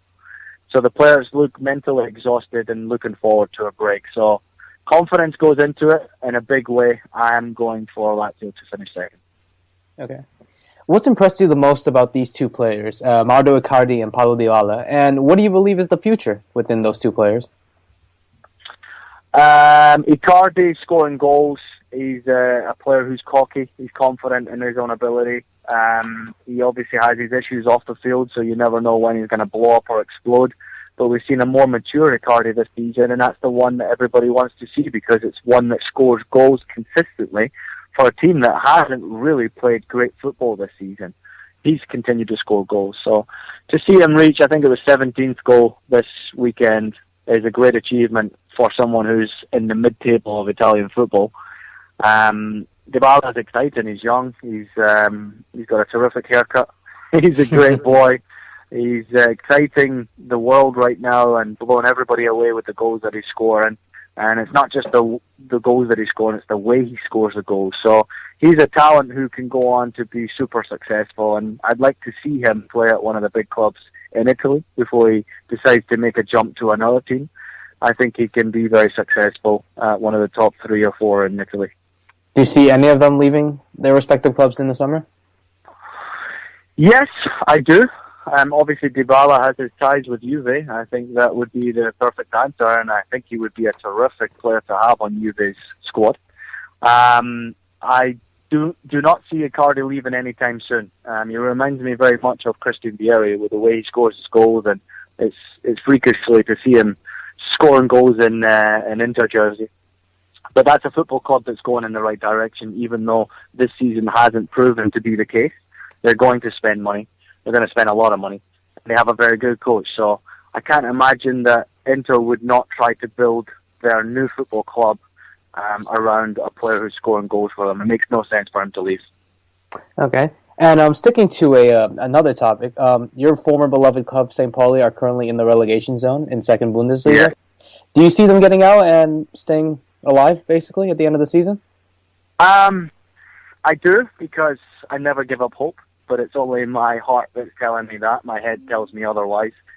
Very difficult. The bottom of the German Bundesliga is very tough, and to get out of the bottom 3 is not easy. And they're rock bottom at the moment. They obviously didn't get a good result in Heidenheim this weekend, and that's put them into the bottom 3 once again, but also rock bottom of the table. But it's tight. They have a chance, and as long as there's a chance, you can guarantee that St. Pauli will never, ever stop fighting, because it's not accepted by the club or by the supporters. You have to fight and give everything you've got. They will support that club whether they're in the 3rd division, the 2nd division, the 1st division, or the 4th. It doesn't matter. The fans will always turn up, because it's more than a football club. But my passion, my heart, and my head tell me different answers, and my heart is certainly telling me that they will make it happen and they'll stay there, but my head is telling me that it's going to be very tough and they may just go down. Do you see? My last question is: do you see Barcelona winning a potential treble this season? Yes, I do. Yeah, I do. I really do. I think that Barcelona are finding form over the last 3 or 4 months that I didn't expect to see so soon under Luis Enrique. I'm very surprised to see them play in this fashion, this style, so quickly, because a new coach comes in, he has his own ideas, his own players, his own way of playing, and he's done it so quickly. He's got answers immediately. And we already seen Luis Suarez come into the club, and everybody had a question mark about his, with his ability going to mix well with Messi and Neymar. But you have to say that those 3 up front would scare anyone. It's the best trio to have up front in world football right now. And they score goals. And right now they're scoring goals at the appropriate time when it matters most. Coming down to the final crunch of La Liga, coming down to the Champions League race, and obviously the cup competition as well. So I wouldn't be surprised to see if Barcelona won everything. All right. Thank you so much. I'm going to pass it over to Joe. Yep. You got it. Thank you. I do have a couple more quick questions, Ian, and then we'll let you go. And again, thank you for joining us tonight. Go for it. The first one is I want to talk about Milan a little bit again. I want to talk about the 2 teams, AC Milan and Inter Milan. Obviously, both have fallen on tough times. Who do you see best poised to kind of come out of it and challenge for the Serie A this year? Or next year, next year. That's a tough question. Inter, because I think they're going to invest their money a lot quicker than AC Milan will. It's going to take a whole revamp from AC Milan to be able to get them to challenge for the title again. I don't think the players that they have are good enough or even represent the badge enough. They're not passionate enough. They have bad body language. And to pull on that badge, you have to do something special. Christian Vieri said it today on the Locker Room Show and on BeIN Sports, that badge represents so much, and these players are not showing it. Inzaghi knows what it's like to pull on that shirt, and obviously there was an altercation on the team bus after the game this weekend that he claimed that the players weren't passionate enough and didn't deserve to represent the football club. Mm-hmm. And I agree with him 100%. He did the wrong thing. You can't do that to your players. But I agree with him 100%. Those players are not good enough to play for AC Milan. You have maybe 4 players that I would keep at AC Milan. The rest of them, I would get rid of. I really would. I just don't think that they're good enough. They're not exciting enough. They're not passionate enough. They don't care enough. And they don't have enough quality. So, for maximum 5 players, I'd keep. The rest of them, you'd probably see going to go out the door over the next 2 or 3 years, providing their contracts don't stand in their way. But Inter, I can see that cash injection coming very soon. I think that they're a talented bunch of players. They're young in midfield. They're exciting in midfield. And I think they really could be a contender next year if they have a little bit of luck. Icardi scores goals. Palacio gets back to his best. And then you've got exciting players like Kovacic in midfield who are young, inexperienced players gaining more and more experience as the time goes by. If a player like Kovacic comes on form, then he can be the difference maker to being a successful team or not. So Inter are my favourites to be challenging closer for the title next year.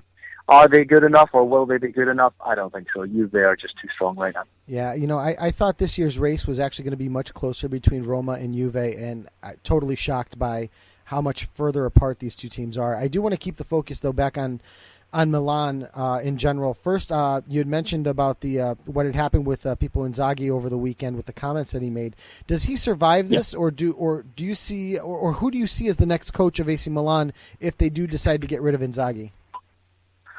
AC Milan's a difficult subject because you've got a football club that's decided to change their whole philosophy, and financially were restricted as to which players they could bring into the football club, which players they had to get rid of. And that's understandable. They lost a lot of talented players over the last 4 or 5 years. To replace that is virtually impossible. The only way to do it is to invest a lot of money. And Inzaghi hasn't had that luxury. He's come in and replaced Seedorf, which is a tough man to replace. I don't think he should have been fired. I think Seedorf should have had a lot more time. I agree. But Inzaghi comes in with a great deal of passion. Whether he's good enough to coach, I haven't seen it yet. I really haven't. He's a young coach that's inexperienced. He knows what it's like as a player, but coaching is a whole different ballgame. And the success that Milan have had in history means that he's only going to have a small fraction of time before he has to have somewhat success, or the team has to start playing in a particular way, because right now it's not good enough. When an influx of cash comes in, the first decision they look at is who do they want in charge of all that money and the new signings that come in the door. If Inzaghi starts spending money in the summer, then he's the one that's going to be trying to build the future. He'll get 1 or 2 years. But I would be surprised if he's still there this time next season. Okay.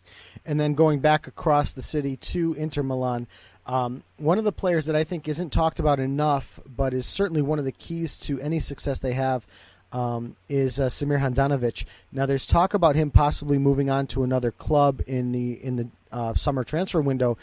Do you think he does? Do you think he possibly stays at Inter Milan, or where do you think he might land? No, I think he stays.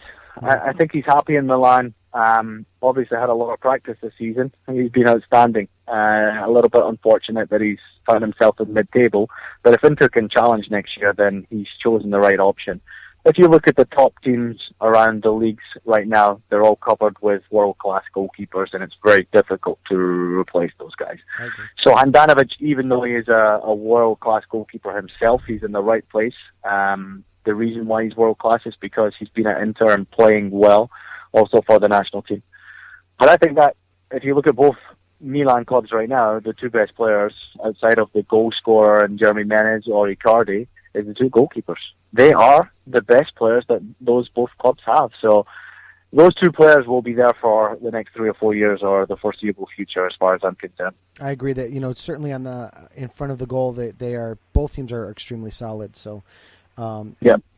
I do want to bring the focus back to NYCFC before we let you go. I do have a couple more quick questions about NYCFC. Currently, in my humble opinion, I think the best player for NYCFC so far this year has been Mix Diskerud. He's been fantastic in the midfield. He's really played very, very well. Frank Lampard scheduled to join them sometime in June or July. Do you see Frank Lampard walking onto this team and being the best player on the team, or do you think, or do you think Mix Diskerud is still going to be the best player overall moving forward? It's a tough one. Mix has definitely been solid for New York this year, but I'm pretty sure if you ask him that, there's a lot more to come from him. Mm-hmm. He's been good in a team that's just newly formed. They're trying to gel together. They're trying to be successful. It's a very good team of players, talented players. And he's one of the best ones of them, that's for sure. But I think there's a lot more to come from Diskerud, I have to be honest with you. I've seen him play for the national team a lot better than he's shown for New York City this season. But his passing ability is outstanding. I have been very impressed with that covering the game so far, all the way from the beginning of the season. His ability to keep possession, his possession rate is frighteningly high in percentage-wise. And he sees passes that a lot of players in Major League Soccer just simply do not see. So he's a magical player. He can make things happen. I want to see a lot more from him, and that's from a personal point of view. Also from a fan of the club that's newly formed. There's a lot more to come, and I'm excited to be a part of the club and have the opportunity to watch him play. When Frank Lampard comes to the club, I think he walks straight into the first 11 because he's a DP. So that obviously gives you the entitlement to go straight into the first 11. Never easy to come off the Premiership season campaign that they've had and go straight into it fitness-wise. But Frank's a very fit lad, and he hasn't played regularly since 2015 turned over, so he'll be itching to go. In fact, I know personally that he is ready to go, and if he had the opportunity, I would be surprised if he didn't answer to come right now. He probably wants to be here right now. But being patient, making the right decision is what he needs to do. So we'll see in July. He'll definitely go straight into the first 11. Once they get David Villa back fit and healthy, mixed Diskerud, they have a very good goalkeeper in Josh Saunders, who I think has been the best player for the team since the start of the season. He's been outstanding. Outside of one mistake I've seen him make all season long. So very good team of players, and I think they've got the best coach in Major League Soccer. So I'm excited to see what the future holds, but it will take time. My next question to you on the team, first of all, I agree with you, everything you said about Mix. I think on the path that he's on, if he continues to grow on this path, you could potentially be talking about him with the same qualities that you do previously, like a Claudio Reyna, who's technically his boss at NYCFC. I think he does have that kind of vision and that passing ability, and I think as he develops it, I think we're going to see a lot more magic out of his play. Another player that I'm excited about for NYCFC is Kyrie Shelton. The striker that they drafted in the Super Draft. I'd like your thoughts on him because he's a fantastic player in my opinion. Yes, he is in my opinion too. He's a player that the fans wanted to see in the lineup very quickly because he made a difference. He made an impact every time he came onto the field. But he's very easy on the eye. He basically changes the game, and when you watch him play, it excites you. It gives you a great feeling to watch him play because you think that he can change the game, he can score goals, he can create opportunities. He's not a player that you look forward to playing against, that's for sure. He's very quick, he's unpredictable. His final product has a long way to go. Obviously needs to improve that. Goal scorer will certainly come. He'll get a lot of opportunities in front of goal in this team. And he'll get a lot of opportunities to play in this team because Jason really likes him. So he's an exciting player. He has a long way to go before he is considered one of the best players in Major League Soccer. But he's certainly in the category right now for one of the most exciting players already. I don't care whether you're under 23 or if you're a full national team player. He's one of the most exciting players in Major League Soccer. And every time I see him play, I always think that the future for this kid is going to be very, very bright. And he could have a very big career in the world's game, not just in Major League Soccer. If he continues along the right path, he has a tremendous attitude. The club is looking after him very well. And I wouldn't be surprised to see him go on and be a very big-time goal scorer in Major League Soccer over the next 5-6 years. I agree. Last question, then we'll let you go, and it still pertains to New York City or NYCFC. My co-host Mike Orr and I we've watched a few NYCFC matches. Obviously with all the talent on there, you can't help but watch. We've got this feeling that the pitch is just small. It feels to me that when we watch these matches, it plays very narrow and it plays very short. And is it just camera angle and optical illusion, or is the pitch actually smaller than what you'd see even across the bridge to in Harrison at the Red Bull Arena? Well, I encourage you to go down and check it out. The camera angle doesn't help because it makes everybody believe that it's very small. It is very tight. But it is. It's a lot smaller than it has been in other Major League Soccer fields. I'm pretty sure Jason would like to have it a little wider. But it's not much of a difference. However, I do say that I've actually spent the last 2 home games, I've gone down to the field, and I'm surprised. I mean, the field looks close to regulation size to me. Obviously, playing a fullback, I know where the touchline is in comparison with the goal. So I'm not surprised to see that everybody complains about it being small because the camera angle being low, it reminds me so much of back in the day when Arsenal were playing at Highbury. The camera angle was so low, and it looked like the field was no space. It was so tight. But it is actually an optical illusion when you get on the field and you see how big the field actually is. It's a lot bigger than what people think. But still smaller than what regulation size is. So some teams have taken advantage of the long throw on that field because the field is maybe 4 yards wider and narrower. So teams can take advantage of it if they want, but I don't see it being much of a difference. And I don't really see it affecting New York City the way they like to play their game. But there's a lot of touch players in that New York City team. If you look at Grabavoy, Velasquez, obviously David Villa drops off deep. Mix likes to get on the ball a lot more. So there's a lot of touch players who like to play close, compact football, and they seem to enjoy playing on that field as well. And it's in great condition. I've been very, very impressed with the way the Yankees have handled this situation and the way the club has organized it. I agree. Ian, thank you again for taking time out of your busy schedule to join us tonight. I saw you on the locker room earlier, like I said, I was keeping an eye out. So we do appreciate you taking the time out on a busy night, and hope to have you back again soon. You're more than welcome. I apologize for the little hiccup there. Obviously, I need to go and apologize to my agent because I was just talking about Bayern Munich for 5 minutes in his ear. So thank you very much for having me on. It's been a pleasure, and I look forward to the next time. You betcha, and congratulations on the new baby. Thank you very much. All right, good night. Thanks, Ian. And that was Ian Joy. He's always wonderful to talk to. You know, I think we've said it before, you know, we almost feel like we're taking too much time up from these guys. And like I said, he just got off off my TV screen 45 minutes ago, and he spends, 35 minutes with us on the phone here. Mike, I'm going to go to you first because I know, the question was eating away at me too, but I know it was eating away at you. And that's what he had to say about the pitch at NYCFC. What are your thoughts on what he had to say? Sorry, Joe, I couldn't get myself off mute there. I know the camera angle's low, and he says he's been on the pitch, and it's a little smaller, but it's not as small as it appears on TV, so I guess we definitely have no reason to doubt Ian, so I guess it is the angle that makes it look even smaller than it already is. Right. Rob, what are your thoughts on what Ian had to say tonight? And it is a weird angle. Yeah, of course. Very knowledgeable person about various topics. Obviously a good personality on BeIN Sports, and yeah, just very knowledgeable. And hope we have him on the show in the future.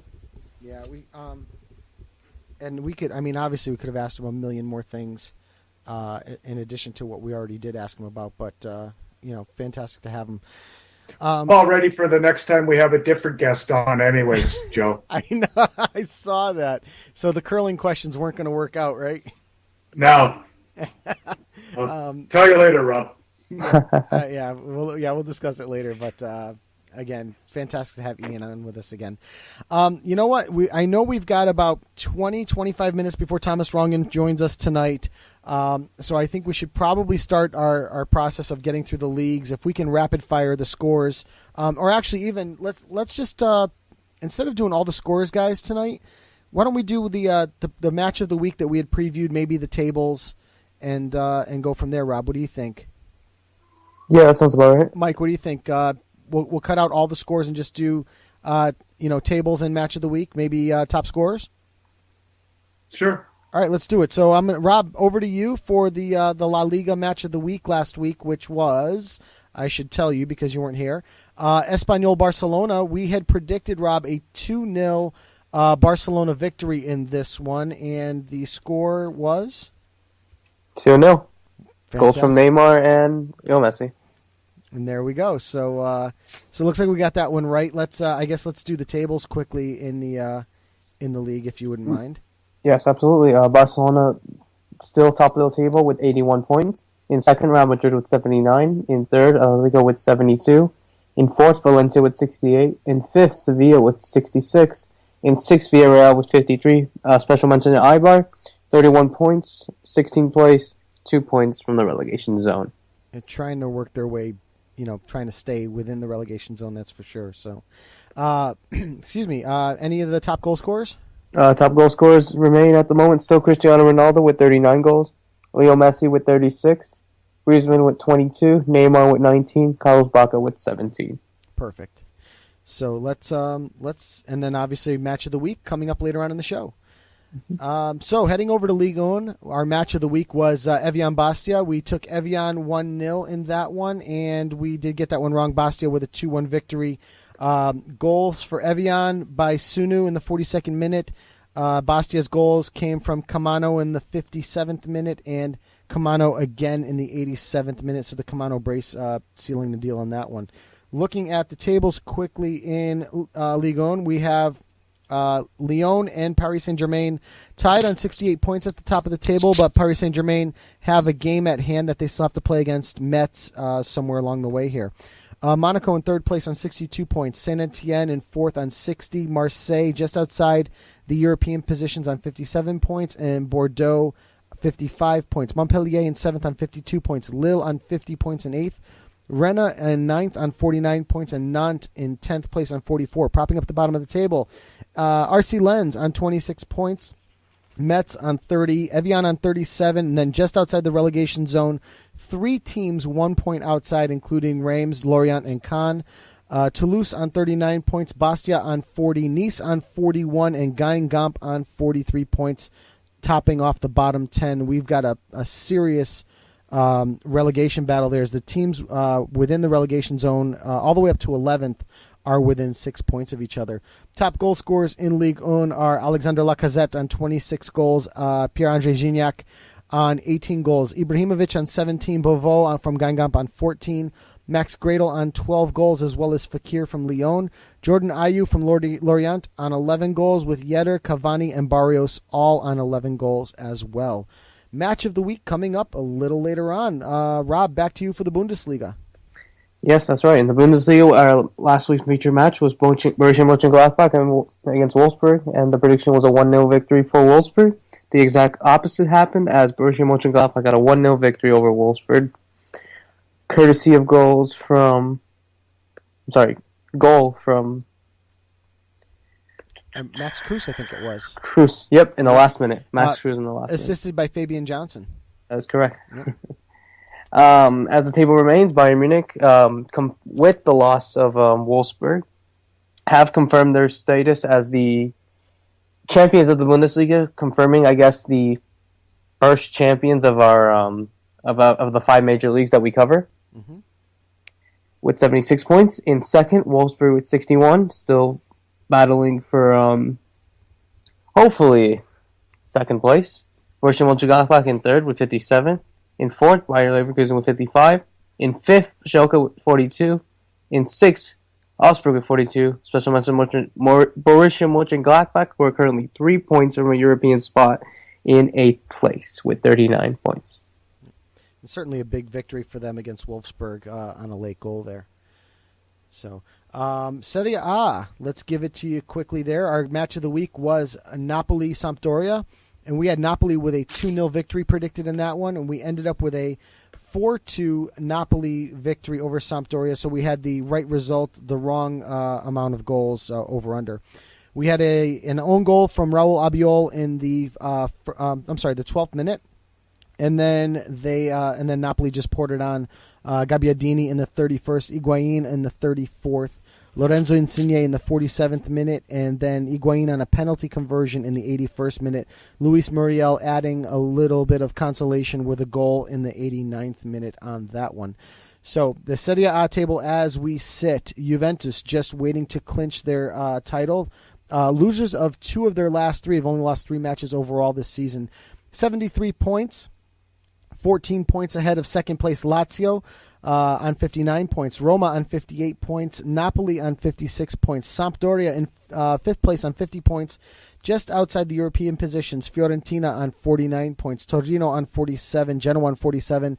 Inter on 45. And AC Milan on 43 points.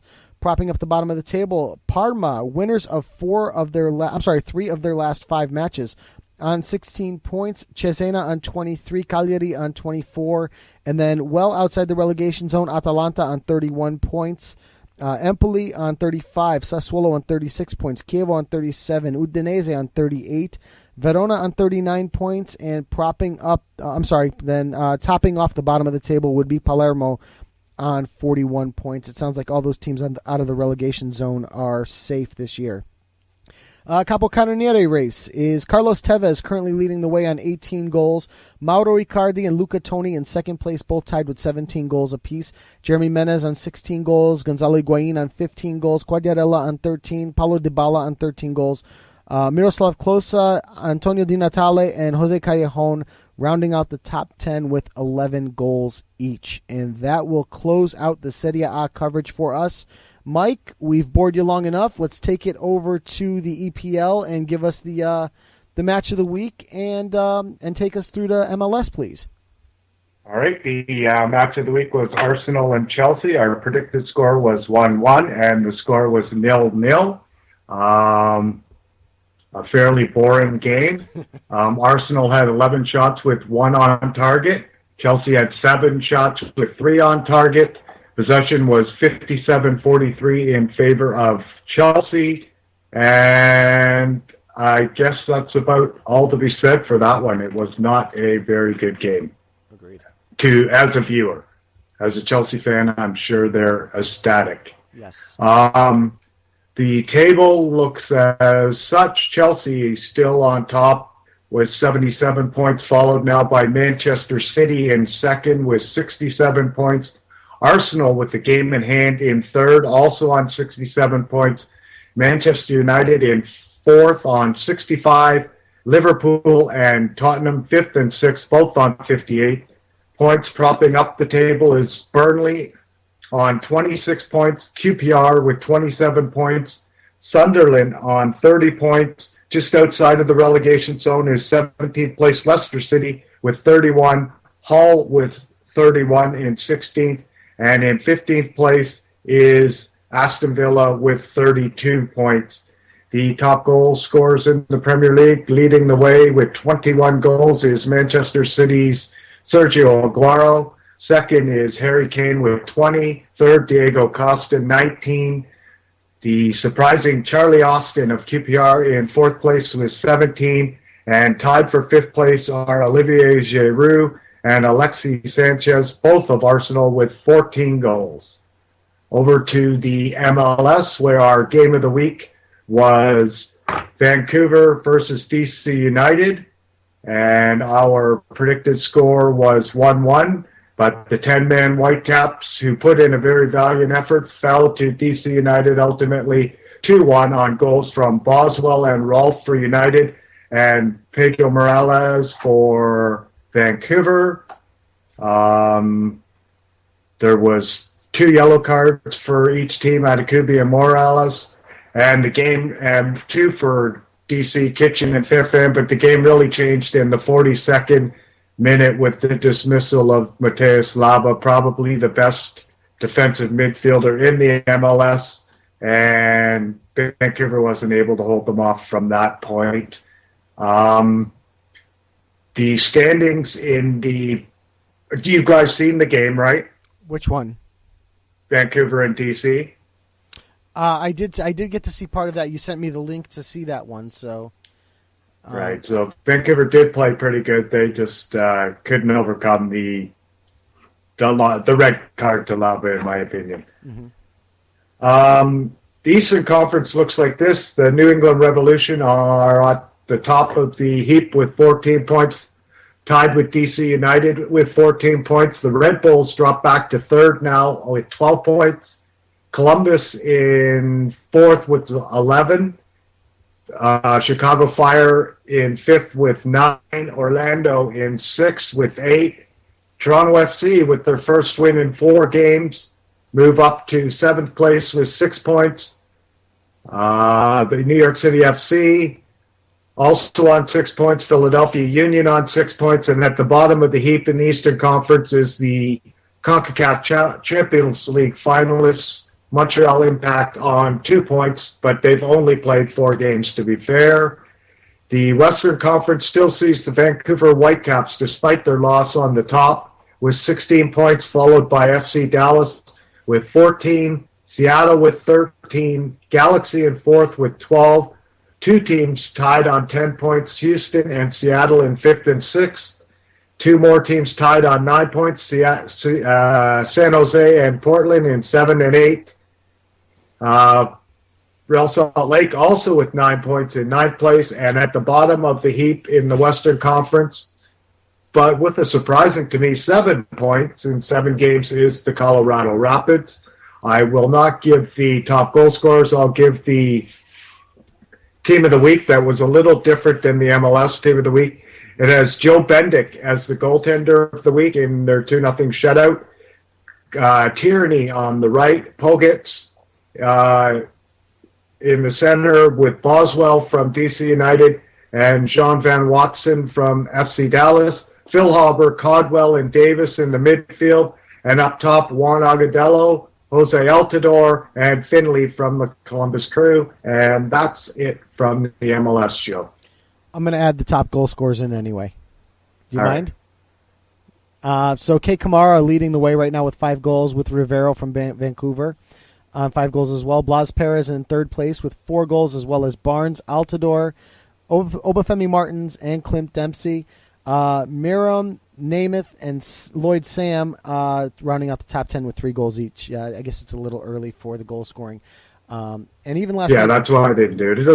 It hasn't changed enough from last week, other than Kai Kamara now is at top with Rivero. Right, and obviously we saw Dempsey get that late goal against Portland last night in the Cascadia derby.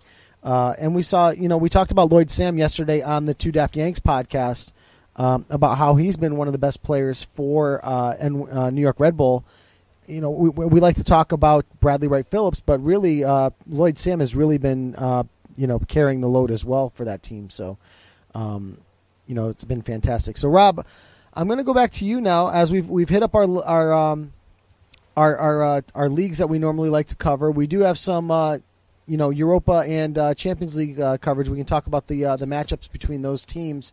And we have the CONCACAF Champions League final. But I want to hear a little bit more about your trip to Paraguay. So do you want to give us the 10-minute rundown as to how that went? I'm not sure if I have enough 10 minutes to do that.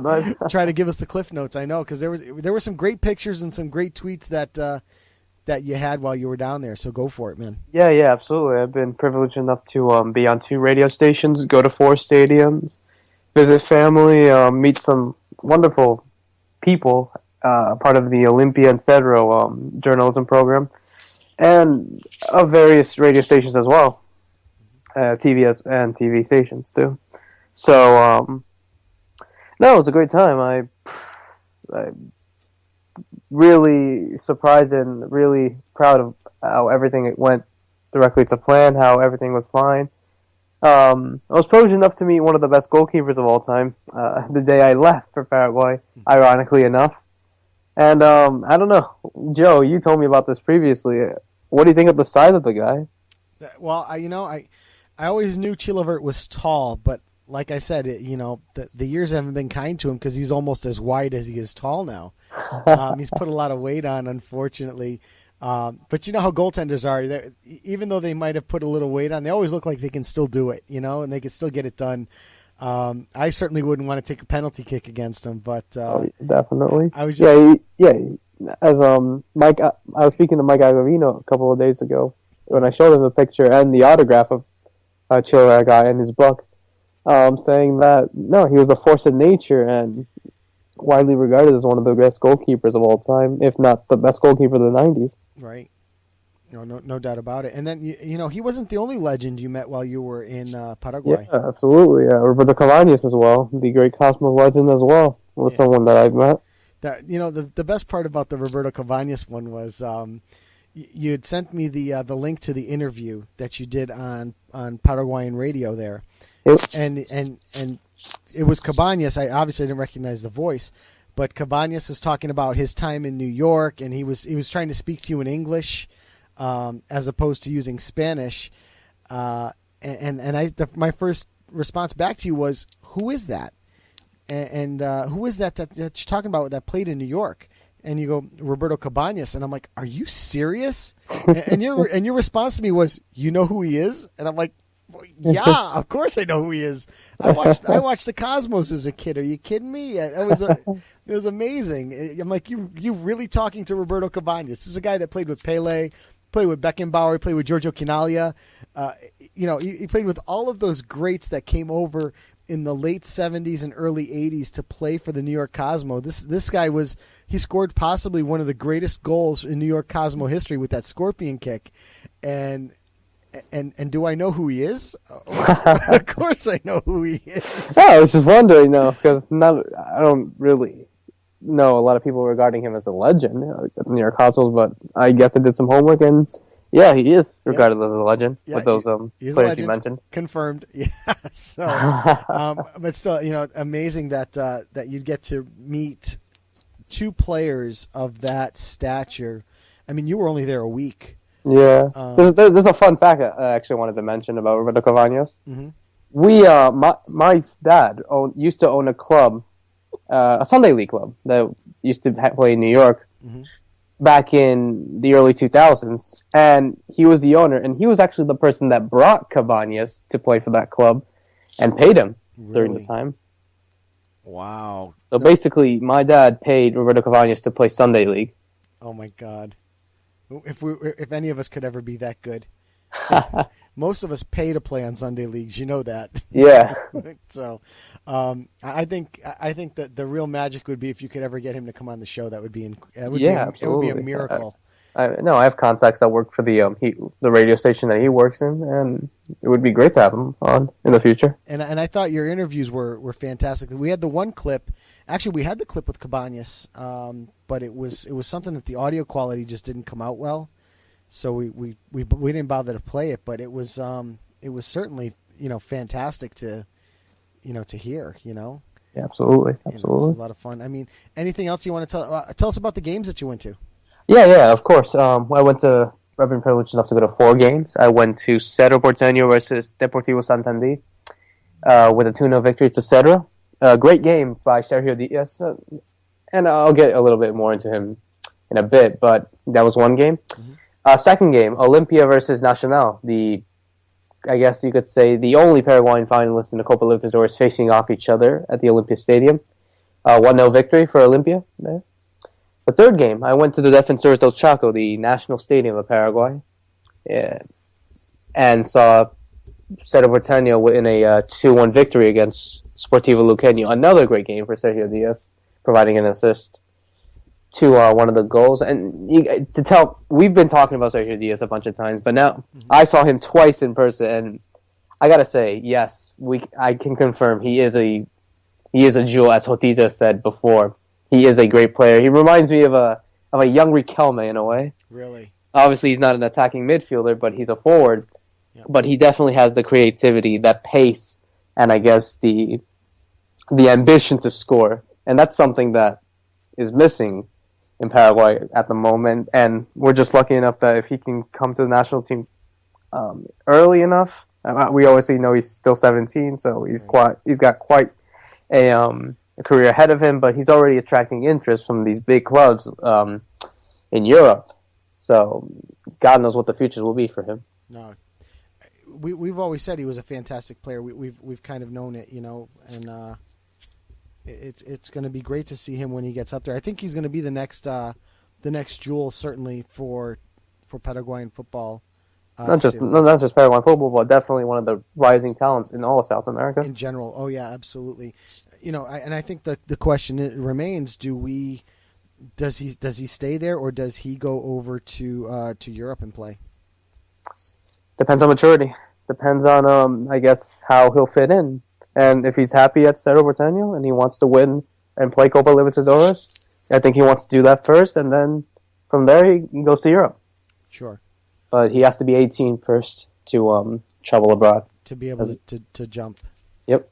Yep. Yeah. So when's the next time you're going to be returning to them?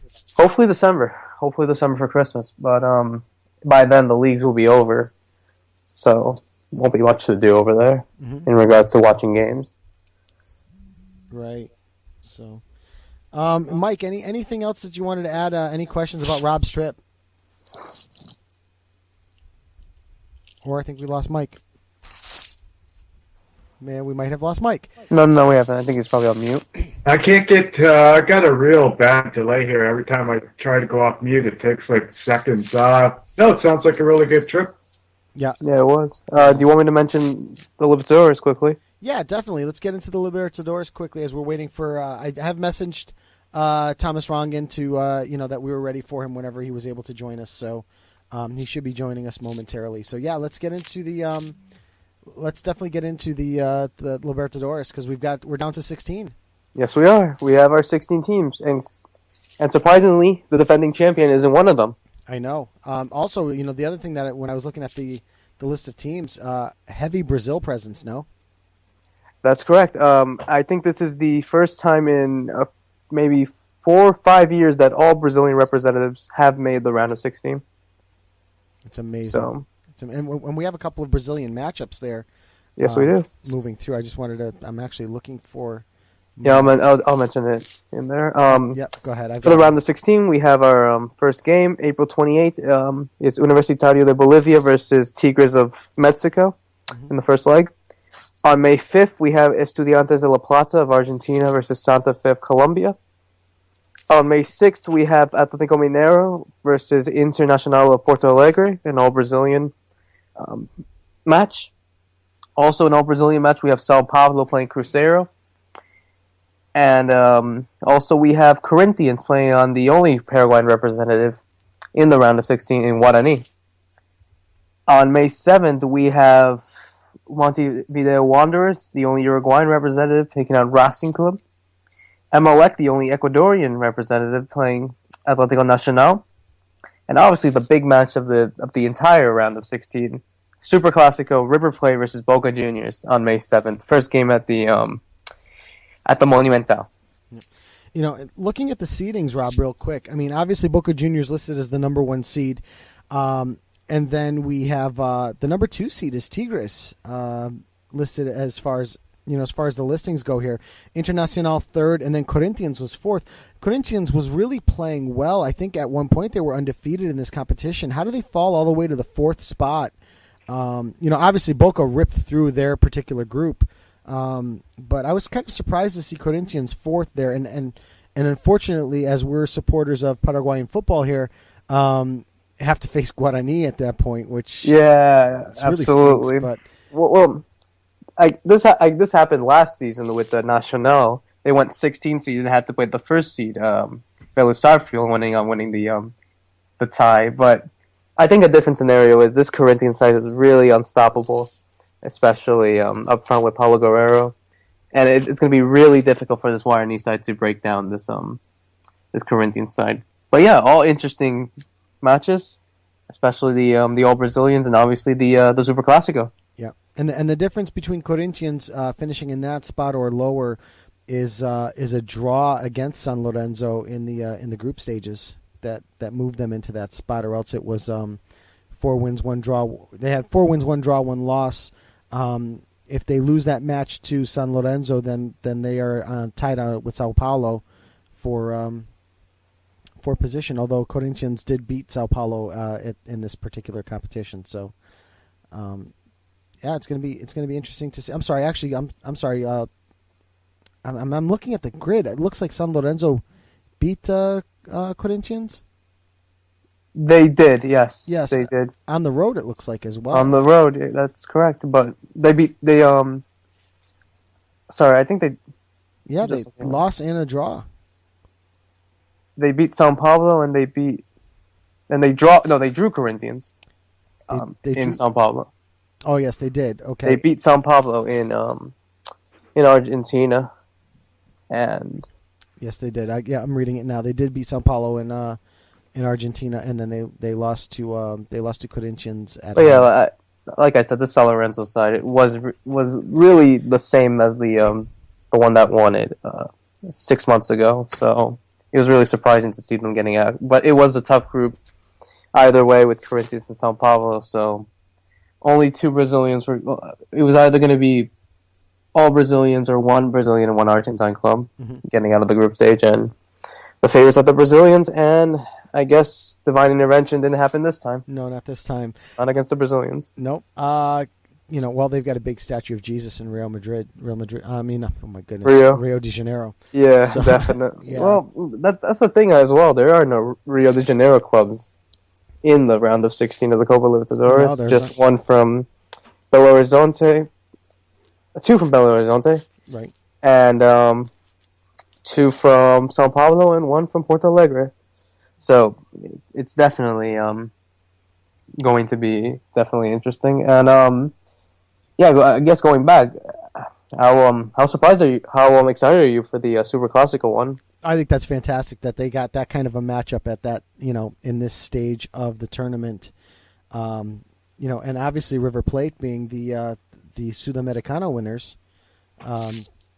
Being able to play Boca Juniors, who are playing probably, I would argue, the best football in South America at the moment. Yeah, absolutely, absolutely. That's a heck of a matchup to see, and all the other stuff that comes along with it is just amazing. So I'm going to cut us off because joining us now on Low Limit Football is the head coach of the Tampa Bay Rowdies, Thomas Rongen. Coach, how are you tonight? I'm doing fine. How you guys doing? Fantastic. Thank you for joining us. We're really excited to have you on board here. I'm going to open up the questioning really quick, and I'm going to rewind your career. Actually, you know what? Before I even ask you my questions, I was given a question to ask you by one Phil Schoen, who said that he really enjoyed Next Goal Wins and wanted to know if there was going to be a next Goal Wins.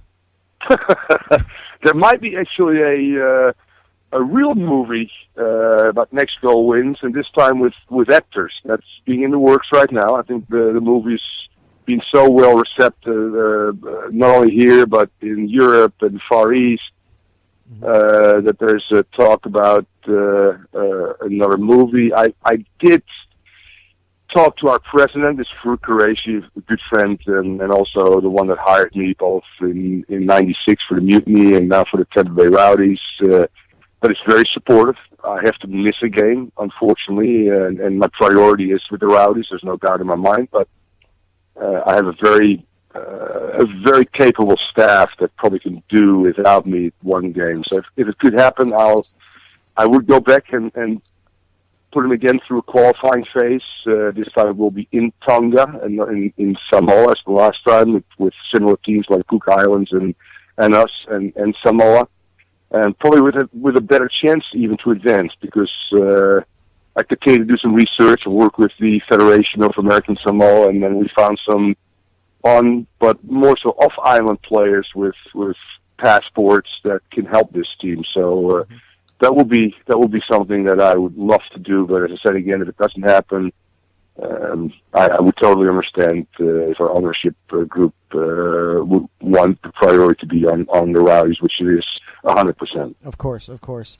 I do want to ask you a quick coaching question. One thing that we've been talking about heavily tonight is the Arsenal-Chelsea match from yesterday that many people found quote unquote boring.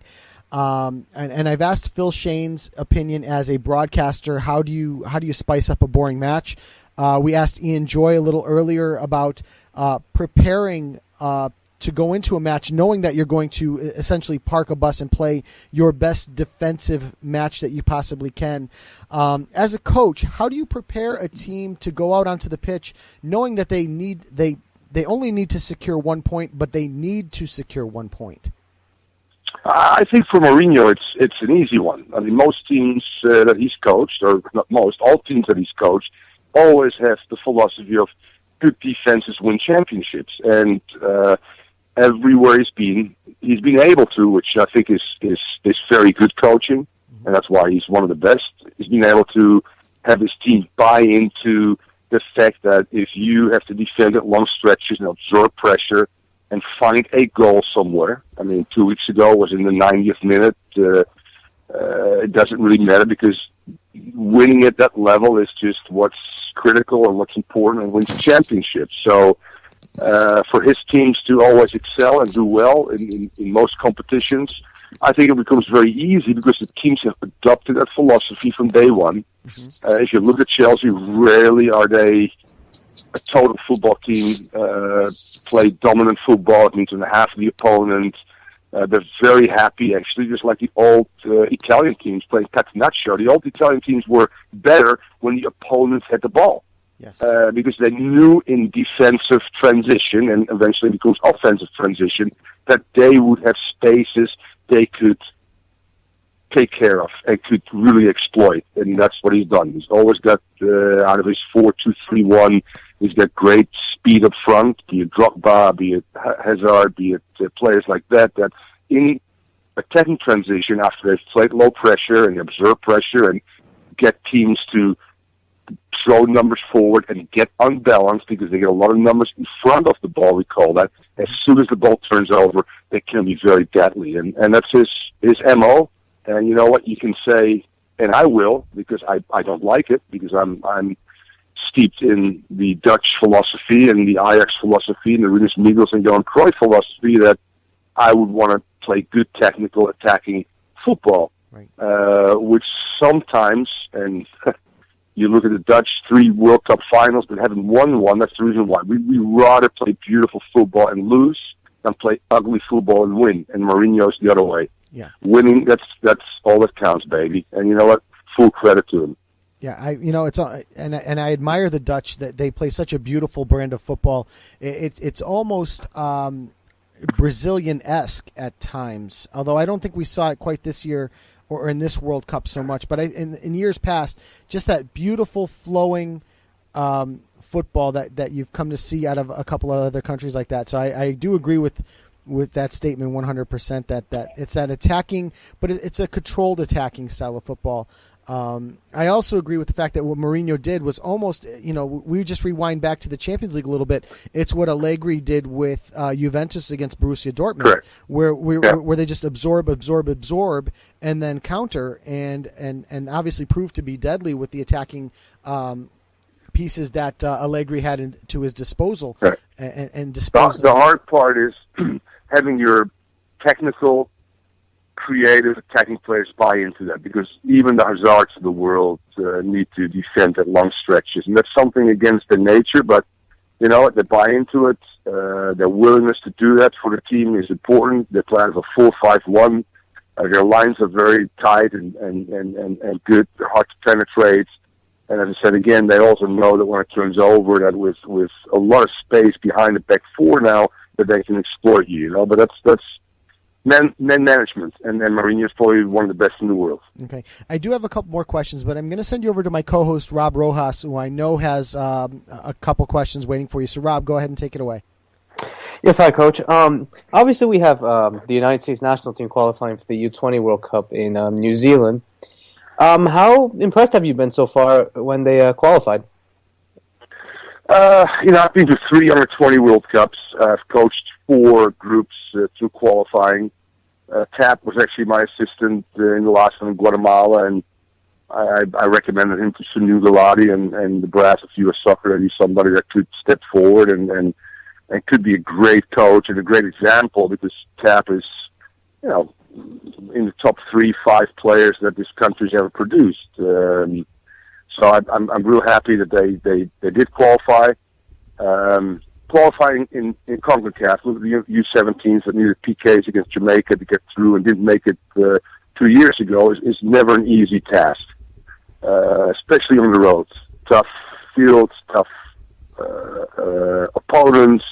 Referees are always great. It's not easy. People think it's a given that we should go, but look at our Olympic team. Even at home we couldn't qualify. CONCACAF's done a lot better. But Tap, I think I spoke to Tap recently. Realizes that his team needs to improve. He's still looking both in Mexico and in Europe to see if he can find some players. All his players, which in 2003 when I took the team to the United Emirates, We had Eddie Johnson, Bobby Convey, they both were pros. Justin Mapp, I think, was a pro. But the remainder of the team, including Freddie Adu at that time, was still either college players like Chet Marshall, like Drew Moore, like Ned Grabavoy, Steve Cronin was the goalkeeper, Jordan Harvey. They were all college players. Now TAP has mostly pros. But a lot of times these pros are not always getting, and that's what Jurgen Klinsmann's, and also Andy Herzog with the under 23 team, the Olympic team, not always these guys are getting a lot of playing time. And they do get playing time sometimes in youth teams, but not with first teams or even reserve teams for that matter. So that's always the challenge. Are they getting fit? We have some special players in both the 17 and 20 group. We actually played the under 17 team, Richie Williamson, on Sunday with our reserves, and you get a pretty good look at the potential of some of those players. So I think that TAP Ramos' team could do well, should get out of the group, which we did on most occasions, and beat some very good teams. I mean, people don't even realize that in 2005 we beat Argentina with Messi. In 2007 we beat Uruguay with Cavani and Luis Suarez as attacking players. Beat Brazil with Pato and Joe and Lucas and Marcelo. In 2003 we took Tevez and Mascherano to overtime and lost in PK. So our youth teams, when they get there, can do well against other nations. It's what happens after that is always a big question mark, I think, for this nation.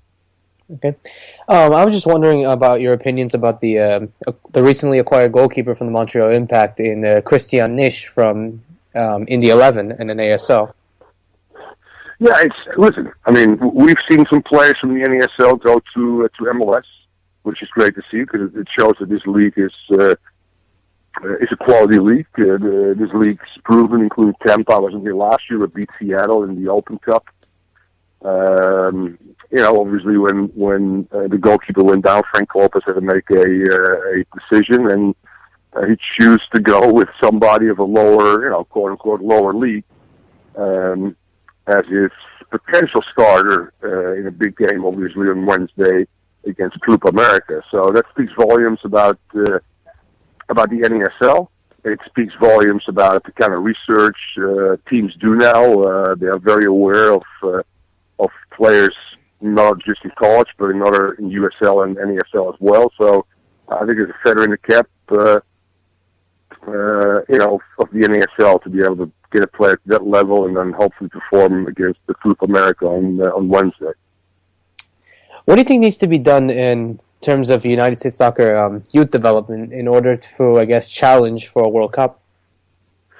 Well, I mean, that's a very interesting question, and there's a lot of answers for that. But I think there's quite a few things. The most important, in my opinion, is coaching education. We need to, and I know U.S. Soccer is working on that. We just need to make our curriculums on all levels, be it A, B, and C, or D, better, longer, more intense, with better educators, in order for us to produce better coaches that, in fact, then can influence youth player development. That still happens through parents or recreational coaches, because most of our better coaches coach at higher levels where they can gain income, i.e. an under 18 or 19 team, or be part of an MLS setup or other setups, college. So we don't have our best coaches on the ground floor, and that continues to be a problem in this country, and needs to be rectified if we think we can produce players that eventually can play for Barcelona and Man United. There's no reason why we can't. I mean, we have the numbers, we have the infrastructure, i.e. fields, diet, strength and conditioning, psychologists, whatever you need, we have in the United States. But what we don't have is the proper guidance for young players to develop, and that continues to be, I think, a problem, and will not be rectified for at least another decade, in my opinion. In your opinion, where do you see the United States ever winning a World Cup in this century? maybe next 50 years? Yeah, I think we can. You know, I mean, and I don't know if it was an exception, but deserved to go further. I mean, Bruce Arena's team in 2002 went to the semis and lost narrowly against Germany, or was it the quarters or whatever it was, and almost was in the Final Four. You know, Bob Bradley's teams most of the time go out around the 16. Jurgen's team has done the same thing, and I think when you get to that level, it's a little bit of luck. And you know, it will take some experience, and I don't think we have the experience, i.e., player experience, more than anything else. That we have enough players. We have enough players that play, but we don't have enough players that play on the highest level consistently year in, year out. And when that happens, which I feel really in a decade or two will happen, you know, I think we could be a force to be reckoned with, not just for one World Cup, for many World Cups to come. Saying that, do we ever get a true soccer culture in this country like we have in Argentina, Brazil, the Netherlands? Probably not. Can we still produce high-level players? I think we can. But it's just a combination of the right coaches and the right players, the quality of the players, the quality of coaching. I think is of the utmost importance. Do you feel that Jurgen Klinsmann is the right coach for the national team? I've said no a few weeks ago, but I probably retract it a little bit. I mean, yes, we can say he's done it as a player. I'm not so sure, again, if he's done it as a coach. I mean, we all know that Jurgen Loh pretty much ran the team in Germany. He didn't do well in Bayern, but I got fired 3 or 4 times. I don't know if that makes me a good or a bad coach. I think he's a guy that's trying to change the culture and mentality of the players in this country. I'm not sure if he's going around the right way by voicing that in public about Bradley and Dempsey should stay in Europe. All of our young players should go in Europe. I don't think it's case by case. Not every player should go to Europe. I've been there with the 20s. There's some guys that are ready for it. There's a lot of guys that aren't ready for a European adventure and end up playing, as I said again, for the 19 team or a reserve team occasionally. If they can play in MLS and start consistently, that will be much better for them because this league is pretty darn good. So at the end of the day, I think he's a pretty good guy for the job, and obviously has qualified and has gone out of group play. Can he, his next cycle, can he get to the round of 8 or 4? That's obviously going to be the measuring stick for Jurgen Klinsmann. But you know, he's a sexy choice, and I hope ultimately long term, because he's also the technical director, the right choice. Okay. And just my last question. I want your overall opinions on these 3 players, DeAndre and their future. DeAndre Yedlin, Julian Green, and Rubio Rubin. Yeah, I identified Julian Green when I was the under-20 coach, when I brought in a player that played in the Bayern system, and Julian was still there as well. And I looked for respective national teams. He was too young for me to bring him in with the 20s, but I knew he was a very gifted attacking player. It was a dual national team player, and I'm glad he's in our ranks. He's got a little ways to go. But I think, as I said again, you talk about speed, you talk about creativity, you talk about things like that we lack a little bit maybe in our American player. I think he's a very good addition, and eventually will be a very important player for our national team. DeAndre, you know, I've seen it at Akron, and always was impressed by his athleticism and speed. He needs to work on his tactical acumen, and I'm glad he's seen some games for Tottenham, and next year will be a huge year for him. Can he consistently make the 18 and get more than just one game for Tottenham's first team? I think that's what they're doing right now. They're grooming him. They're giving him a little bit of time here and there, and hopefully through preseason of next year, he could be a guy that could fight for a starting position for a very good team in a very good league, obviously. And who was the third one? Rubio Rubin. Yeah, I'm very high on him. I mean, I talked to some people in Holland that I've seen him play, obviously, on a consistent basis when he plays for Utrecht. I am Dutch, so they like him there. He gets a lot of playing time, which I think is key. And again, he's a player that has a little bit of a bigger posture, obviously, than Green. Very good around the box, technically sound as well, pretty athletic.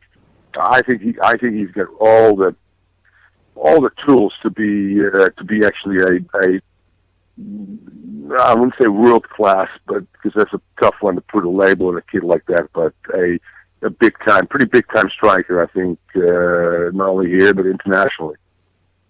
Okay, and just my last question, and I think this is more on a personal level. Do you ever regret having left off Neven Subotic on the U20 squad back in 2007 and his international future? Yeah, that's just an interesting story. I think his agent and both Neven played a pretty coy role in that. I don't think he ever wanted to play for the U.S. in the senior level. He wanted to play for Germany. That didn't happen, so he chose Serbia, Montenegro. Am I correct? Serbia. Yeah, exactly. Because he knew that his transfer value and would be higher than playing for the United States. So he was pretty smart in doing that. I made a statement to him, but also Michael Bradley and some other players in a group setting. None of the other players had a problem with that. I just said, listen, I'm a little disappointed in the progress you've made because they're all players that played in Europe. And I like to think, and I hope that when you come back for our next camp, with the under 20s, it's once every 2 or 3 months you get together for a camp, that you guys will become better because of the fact that you are in a European system. You train every day, you get games. I don't know if the travel affected you, but it wasn't very good. And he just, I've read quotes afterwards where coaches have been a lot harsher towards Neven Subotic, like Dick Advocaat didn't start him for the Serbian national team because he called him as being soft, and he used that quote as the one that made him go somewhere else. Well, just read in between the lines. That's pretty interesting and obviously to me a cop out, but he used it well to his advantage, which is fine. I have no problems with that. I recalled him twice. He refused to come.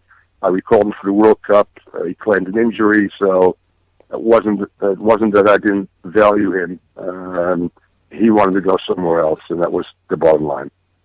All right, fair enough. Thank you so much, Coach. I'm going to pass it on to Joe. You're welcome. Coach, I'm going to ask the tough questions now, I guess. I do have a couple of tough ones. Whoa. The Subotic question wasn't a tough one? that was a layup. That was a warm-up. All right, there's a warm-up. Okay, here we go. Now, this question comes from one of my co-hosts, and the question is, given Don Garber's comments on Friday where he basically said promotion relegation was not needed or happening in the MLS, do you think that it's right for American soccer? Should we have promotion relegation, and should Don Garber have left at least the possibility open of promotion relegation? No, because Don knows exactly where his league is at and what his ownership wants and what single entity can do. MLS is a small group of very rich people, probably all billionaires, that want to determine who they want to partner up with, because everybody gains by losses and by the positives of this league. They don't want an owner out of a USL or an NASL team that doesn't have the capabilities financially to empty up and be part of this whole process. So, yeah, you can say that's right or that's wrong, but that's just the way MLS works, and that's not going to change in the near future. So Garber is speaking truths and pretty much says what needs to be said because it's something that won't change. If he would leave the door open, he would only fool himself and fool his owner. So I totally understand where he's coming from. I don't necessarily agree with it because that's the beauty of the game that makes it so much more interesting. But you know what? If you can draw still 60,000 in Seattle and sell out in Portland, Kansas City every game and do well in Orlando and Toronto, et cetera, I don't think really there's a need for promotion or relegation in their opinion. So I get it. It's the American way. No, exactly, and unfortunately, you've got to go where the money is. And if the owners want to keep the status quo as is, then I think that's where we're going to be for some time. So, my next question is a very different question from the last one. And the genesis of this is a conversation that I actually had on Twitter with Terry Badu over the weekend, Terry from BeIN Sport. And it was in regards to the concussion issue in world football at the moment, where, how do we handle it? What do we do about it? Because it's clearly a growing problem. And Terry was talking about, I think it was, I can't remember who it was. I think it was one of the guys on the NBC broadcast that said that we should consider offering a free substitution, or substitution that would not go against the normal 3 that you get when someone is concussed. And I pointed out to Terry that I don't think that's a great idea, because if you do something like that, then you can basically allow a coach to you're giving him an extra substitution. You can allow him to game plan for an extra substitution where he can say, okay, if things aren't going well in the first 15, 20 minutes of a match because I'm trying something experimental, then I can have the experimental player fake a concussion as if he would dive in the penalty box and then come off, and then I get a free substitution based on a concussion, where he could fake the symptoms of loss of balance, loss of consciousness, forgetfulness, and that sort of thing. So my question to you is, is it feasible for a coach to possibly game plan the ability to have a player go down with a concussion and earn a free substitution if that was the case? Sure, Mourinho would do it the next game if it was allowed to. That's the first name that came to my mind, was Jose Mourinho would figure out a way immediately on how to do it. Absolutely. Within the rules of the game, I would probably do it. I mean, no doubt. I'm down 2-1, I need an extra attacker, and I've already used my 3 substitutions. No problem. I would make sure that my athletic trainer tells my center back to go down, and I can put an extra attacker in. Right. Yeah, I don't think you want to. And where do you really stop? There's some other major injuries that occur during the course of a game. You get an extra substitution with a broken leg, a blown out Achilles, an ACL, and the list can go on and on of certain injuries that are a little bit out of the realm of normal injuries. I'm very, very concerned, and clearly along the lines of FIFA, that we're going to be very careful with concussions. I mean, look at Taylor Tom and look at Aleko Eskandari, and look at the player that I have right now, Zach Box, has come back from an injury, but still, he's so much concerned, obviously, but still wants to play, and I don't hold him back from that, because it's a personal decision. But in order for us to take advantage of those situations, which certain coaches, a lot of coaches will, wouldn't be right for the game. It really wouldn't be right for the game, and as I said again, it would really also water down the real serious head injuries that players do get. So I'm with you on that one. Yeah, and I think that the problem really lies in the players themselves. The problem is if I tear an Achilles or I blow out my ACL on the pitch, or even I come up lame with a hamstring, which we've seen time and time again, we come off because it's a physical challenge to continue to play. With the concussion, there is no Band-Aid, there is no broken bone, there is no muscle tear. And I think the focus on all of world football needs to be on the education of the player and really the life or death situation that a concussion can present to a player. So I think that's where it is. But I think treating it differently from a pulled hamstring or treating it differently from even a dislocated shoulder, I think is not the right way to go. And that was kind of my argument on it as well. So, one last question. I want to take it back to something a little bit more nostalgic, is the 1999 MLS Cup season with DC United. I'd like your fondest memory, your greatest memory of that particular season. Well, there's so many of them, because that was just such an awesome team. That Bruce Arena built that team. Mm-hmm. I tweaked it a little bit, lost 2 or 3 players like Tony Santa and John Harks and one more, but the core of the group, from Eddie Pope to Carlos Ramos to Jeff Agus, Richie Williams, Marco Echeverri, Jaime Moreno, Brian Roy Lassiter, Raul Diaz-Arce.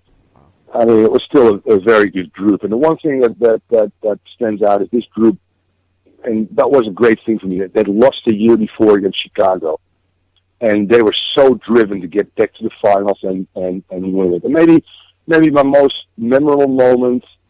There's two actually crazy moments. One is the young rookie Ben Olsen crying with me after we beat the Galaxy. He scored a goal, and Jaime Moreno scored a goal, 2-0.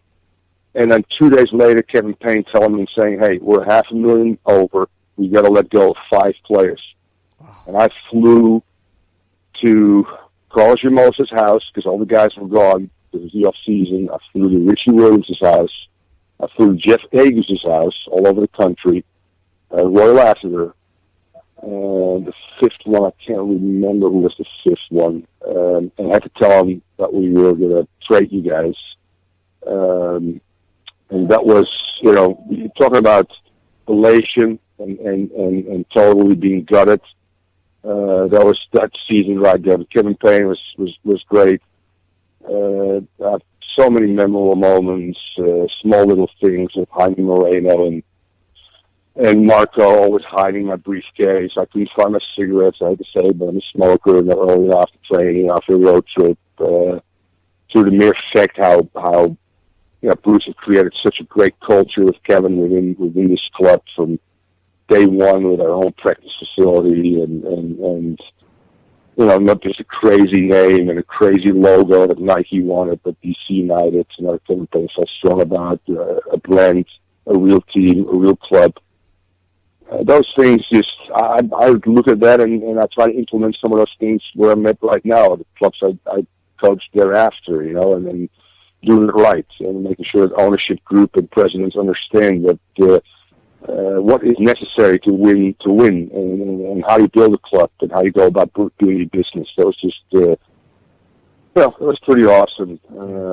Being able to guide assistant coaches that were there with Bruce, Dave Sargent to become a head coach in Chicago, Kurt Anolfo, who's my assistant coach, a head coach in Kansas City. So, across the board, I think we did a great job in creating awesome players that represented our countries and other countries, but also great coaches that went on and become great coaches within MLS. That was a pretty awesome year. Yeah, I was going to say, and some of the names you just rattled off are some amazing, amazing players in the history of MLS. And I do remember the DC United team was just such a strong, strong side. I didn't know about the part about having to let go of those 5 players, but just bringing back some wonderful memories. So, Coach, you've got a big match this weekend against the Carolina Railhawks, correct? Yep, that's correct. Yeah, and I know it's early in the NASL season. Currently, I think you guys sit 1 point behind the New York Cosmos at the moment. Yes, we are.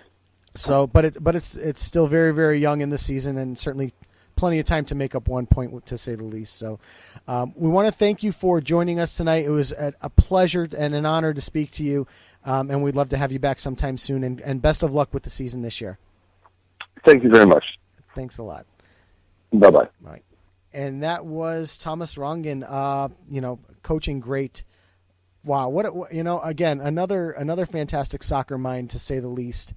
And just some of those names that he was rattling off on the that NASL team from not the NASL team, but the MLS team from that 1999 championship. Between Echeverry and Yamosa and Jeff Agus and John Harkes. Awesome, just absolutely awesome. Your thoughts, guys, on the coach's appearance. Yeah, it seems like he's coached everybody at some point in time. That's for sure. Yeah. Rob. Yeah, of course, definitely great. We had 3 great guests: the former player, former coach, current coach, and current broadcaster. So it was really great to have the best of all three worlds. Yeah, we certainly did get. We certainly had a very, very special night tonight. That's for sure. So he seems like he's pretty frank too, the coach. I'm sorry, frank about his opinion. He's not. I was a little surprised by his answer on Jurgen Klinsmann. Yeah, and that was the great thing about it, was the fact that he was so open about all of his answers and just willing to offer them out. Was fantastic. So certainly. Yeah. It makes the interview wonderful when anyone is like that. And I think all 3 of our guests tonight were very, very open. So You know what, gentlemen? Let's get into the week ahead. I was still trying to think of those last two names for our trivia question, but let's look at our week ahead. Rob, I'm going to give it to you first with our first matchup. Yep. For the La Liga match of the week, in the week ahead we have Athletic Club versus Real Sociedad in the Basque Derby. Yeah, Tuesday at 4 p.m. Tuesday at 4 p.m. I believe Tomorrow. I believe that match is on BeIN Sports as well for those that might want to tune in. Want to give us a prediction? By the way, it took me like 10 minutes to figure out who the hell Athletic Club is. Bilbao. Really? Yeah. Because I've always seen them as Bilbao, and then every once in a while you see them as Athletic Club. No, yeah, it's. Okay, well, that threw me off. Yeah. So, so you want to give us a prediction on the Bilbao Sociedad match? Real Sociedad obviously have been having a roller coaster ride so far under David Moyes, and Athletic Club have been struggling as well a bit. But I'm going to side with David Moyes. Get a result at the Stadium Athletic. Okay. 1-0. 1-0 to the Sociedad. 1-0 to Sociedad. Okay. I tend to think you're gonna. That is. I would agree with you. I think, David Moyes, I think, has done a pretty decent job with Sociedad. I think people are finally starting to figure out the fact that he's not such a bad coach. Do you know what I mean? And it's nice to see him have a little bit of success there. So I'm going to move you over to Ligue 1 and my prediction. And that is the match that I chose to highlight for Ligue 1 is Nantes PSG, which is Saturday at 2 p.m. as well. In this one, obviously the PSG side, there is, there's no denying the greatness on the PSG side with Ibrahimovic leading the way with 17 goals, Edison Cavani, Ezekiel Lavezzi, Javier Pastore, Marco Verratti, just a who's who kind of in football. They've worked their way back into a tie for first place with Lyon with a match at hand. Going to Nantes is not going to be an easy time, but Nantes is on poor form, winning one of their last 5 matches. And I like to root for Nantes because of, and his name just escaped me, Alejandro Bedoya plays for Nantes, the U.S. men's national team international. So, but I think PSG is going to win this one. They're steamrolling towards another title, it seems, no matter what Lyon does. I'm going to go with a 3-1 victory in this one to PSG. And that's all I've got to say about that. So, Rob, I'm going to give it back to you for the Bundesliga. Yep, that's it. In the Bundesliga, we have Bayer Leverkusen taking on Bayern Munich on Saturday at 12:30 p.m. And prediction, let the eventual Bundesliga champions get what they deserve and continue to win matches. Bayern 2-1. 2-1. I was going to say this might be where Bayern actually turns off the light switch. And to the pleasure and the delight of Barcelona, I would say. I'm sure Pep is going to play a second team. Yeah, no doubt about it, especially going into the next week's Champions League matchup. So, heading back over to Italy, the match of the week that I chose was Juventus-Fiorentina at Juventus Stadium. That is Wednesday at 2:45 p.m. We have obviously a couple of midweek matches in Spain and Italy.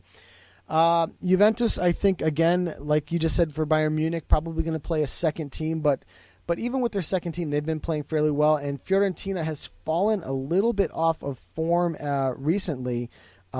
Losers of 3 straight, including this weekend, dropping the result to Cagliari. I think Juventus, I think this is, in the end, this is going to be a 1-1 draw at best, and that's what I'm going to go with, but I do see Juventus quite possibly winning this one. I would think Fiorentina might have a little bit of revenge on their mind, having lost the second leg of the Coppa Italia so badly to them. But I'm going to take a 1-1 draw in this one for Serie A. So, Mike, I'm going to send it over to you for our EPL and MLS matches of the week as well. All right, on Sunday at 11 a.m. in the Premier League, we have Tottenham versus Manchester City. And I see this one, Manchester City 2, Tottenham 1. Okay, so 2-1 for the Citizens. And at White Hart Lane. Yeah, and at White Hart Lane. And the MLS matchup? It is the Saturday night, 7:30 p.m., Revolution taking on the Red Bull. I guess this is a bit of a rivalry match. Maybe not as big as DC United and the Red Bull, but still fairly big, I think. Mm-hmm. And it's the Revolution 1, Red Bull 0 at Gillette Stadium. Oh, to the dismay of myself and Rob. And me, because I can't stand Robert Kraft. that makes two of us. Hey, who knew? All right. So yeah, exactly. That makes three of us, actually. Oh, there we go. So, gentlemen, we really have one more match to pick, and I don't know that I want to pick it as a match or as a champion, and that is the CONCACAF Champions League final, the second leg, which is going to be Wednesday night at 8 p.m. We just received word that Montreal has sold out for the match. 61,000 seats sold, which is an incredible turnout for them. And really something that I'm kind of happy to see that MLS has put a little bit of focus into. Does that include the 3,000 seats they made available this morning, Joe, because they altered some seating? This is something I just saw come across Twitter. Okay, so that must include that. It's then. got to, because it was Wow. maybe 10 minutes ago. That's incredible. But yeah, just talk about a great turnout. It's going to be an electric atmosphere. I'm going to go with my first. I'm going to go prediction first, and I'm going to predict a 0-0 draw with Montreal winning the CONCACAF Champions League, bringing the trophy to Canada, which would be an incredible David versus Goliath accomplishment. So I'm going 0-0, gentlemen. Rob, I'm going to throw it to you next, and then Mike, you'll have the last word because I think you simulated it. So Rob, your answer. Yep, in spectacular form, I'm going to disagree and say Montreal will take the trophy, representing all of MLS for us, winning 2-0 in Montreal. Wow. That would be nothing short of magical. Giving celebrations all over the city, and their first ever CONCACAF Champions League, as well as the first ever MLS team to win a CONCACAF Champions League since the Galaxy some years ago, but also the first Canadian team to ever win a CONCACAF Champions League. Yep. But more importantly, they will be the first ever MLS team to represent CONCACAF in the Club World Cup. I would ask you one follow-up question before I give that to you, Mike. Let's say your prediction does come true. Montreal 2-0 over Club America, Oribe Peralta, and everything that comes along with that. Does it lead SportsCenter? Has to be. I would bet you that it doesn't. It has to. I think it should. TSN has to do something about that. No, I think TSN will. Oh no, I think at TSN, I think it actually will supplant any of the NHL action for the night. But I think on ESPN in the United States, where MLS is based, the worldwide leader, quote unquote, does it lead the broadcast? I don't think so. Which is because it's not an American club. That's a sad statement if that's the case. Yeah, but if you had if you had a Stanley Cup final between the Vancouver Canucks and the Montreal Canadiens, okay, which at that point would be an all-Canadian final, and Montreal wins, of course. Boo! I can't even repeat what you just said. I think it all depends on the scheduling because NBA playoffs could interfere in that. Okay, but I'm saying, even if that happened, and let's say there were no NBA playoff matches that night, okay, that would lead ESPN. ESPN has no contract with the NHL. They dropped them like a bad habit years ago. Definitely Univision, that'll tell you. Yeah, well, but I think that the Stanley Cup final leads SportsCenter. But something like this, which is a continental competition, doesn't lead SportsCenter. I think that's a sad statement, unfortunately. That just shows you how far soccer has to go in this country, how far it still has to go. As far as it's come, it still has to go that much further. So that's my high horse. Mike, I'm sorry I held you off long enough. You, my friend, actually have the magic answer because you have the correct answer. Because last week, the simulator predicted 1-1 in that matchup, and it was 1-1. So clearly, and Piatti scored. And it had the Piatti goal. That's right.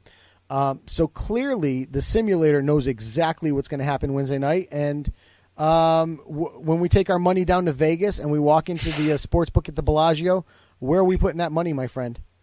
The only problem we have in simulating this game is there is no Olympic Stadium to play in. not Did you try the BC? Olympic Stadium that this game's being played in. So I played it at the Stade Olimpico, which is another Olympic stadium. So in the 30th minute, Martinez opens the scoring for America. It's 1-0 at the half. At the 60th minute, Jack McInerney ties it up for Montreal off the bench. He did not start. And it is 1-1. And in the 86th minute, a sitter for Peralta. America 2, Montreal 1. Oh, so America wins the CONCACAF Champions League. All right. Mm. I'm not A la Real Salt Lake, who came home with a nice advantage in, I believe, 2007 and lost the Champions League. The FIFA simulator predicts the same result for the Montreal Impact. 2-1 America. Is it okay to boo the simulator? I really wanted it to be different, but that's what it said. Oh, that's so good. Let's hope it's wrong. It goes 1-1, but it is going to be hard for Montreal to still win. Oh, of course. Of course. This is certainly an uphill. I'm looking forward to the game, though, for sure. It should be a great game. Definitely. Yeah, it's going to be a lot of fun. And that, like I said, that game is Wednesday night at 8 p.m. So I think, certainly going to be something to watch. No doubt about it. So, all right, Mike. Well, all we got left on the docket is the answer to the trivia question. If you wouldn't mind repeating the question. All right, let me go back up to it, Joe. Where is the trivia question? Okay. Which 5 players who played in the 2014 Champions League final have gone on to play in the Premier League this season? Okay. So that is players from Real Madrid last year and Atletico Madrid that moved on to the Premier League. Is in essence, that's what we're talking about here. So the first one that I'm going to give you that is completely the easiest, well, one of the 2 easiest ones on the planet. I will give you the first one and give you Diego Costa. Okay. That one's a no-brainer, I think. Leading the league in scoring. Rob, would you like to give the second no-brainer from the same team? Yep, Angel Di Maria. No, he's not even from the same team, but yes, Angel Di Maria is Manchester United, was from Real Madrid.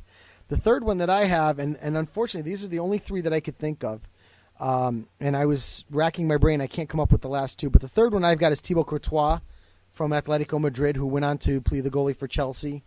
And now I am completely stuck. You want me to answer it?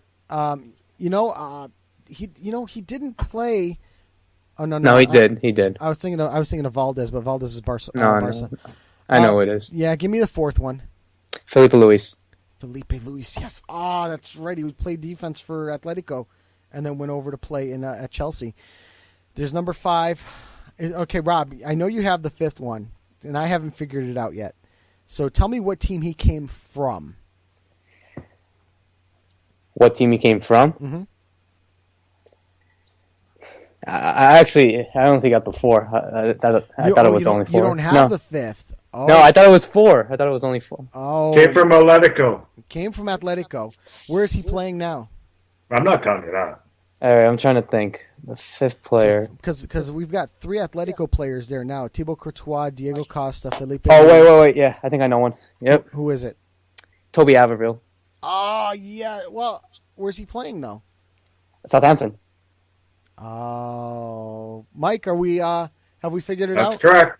Toby Alderweireld. That's right. I forgot about him because has he actually been playing at Southampton or has he been on the bench? Yeah, he has been playing lately. Yeah, I think he had a few more games. And Liam, of course, Diego Costa, Felipe Luis, Thibaut Courtois, Angel Di Maria, and Toby Alderweireld.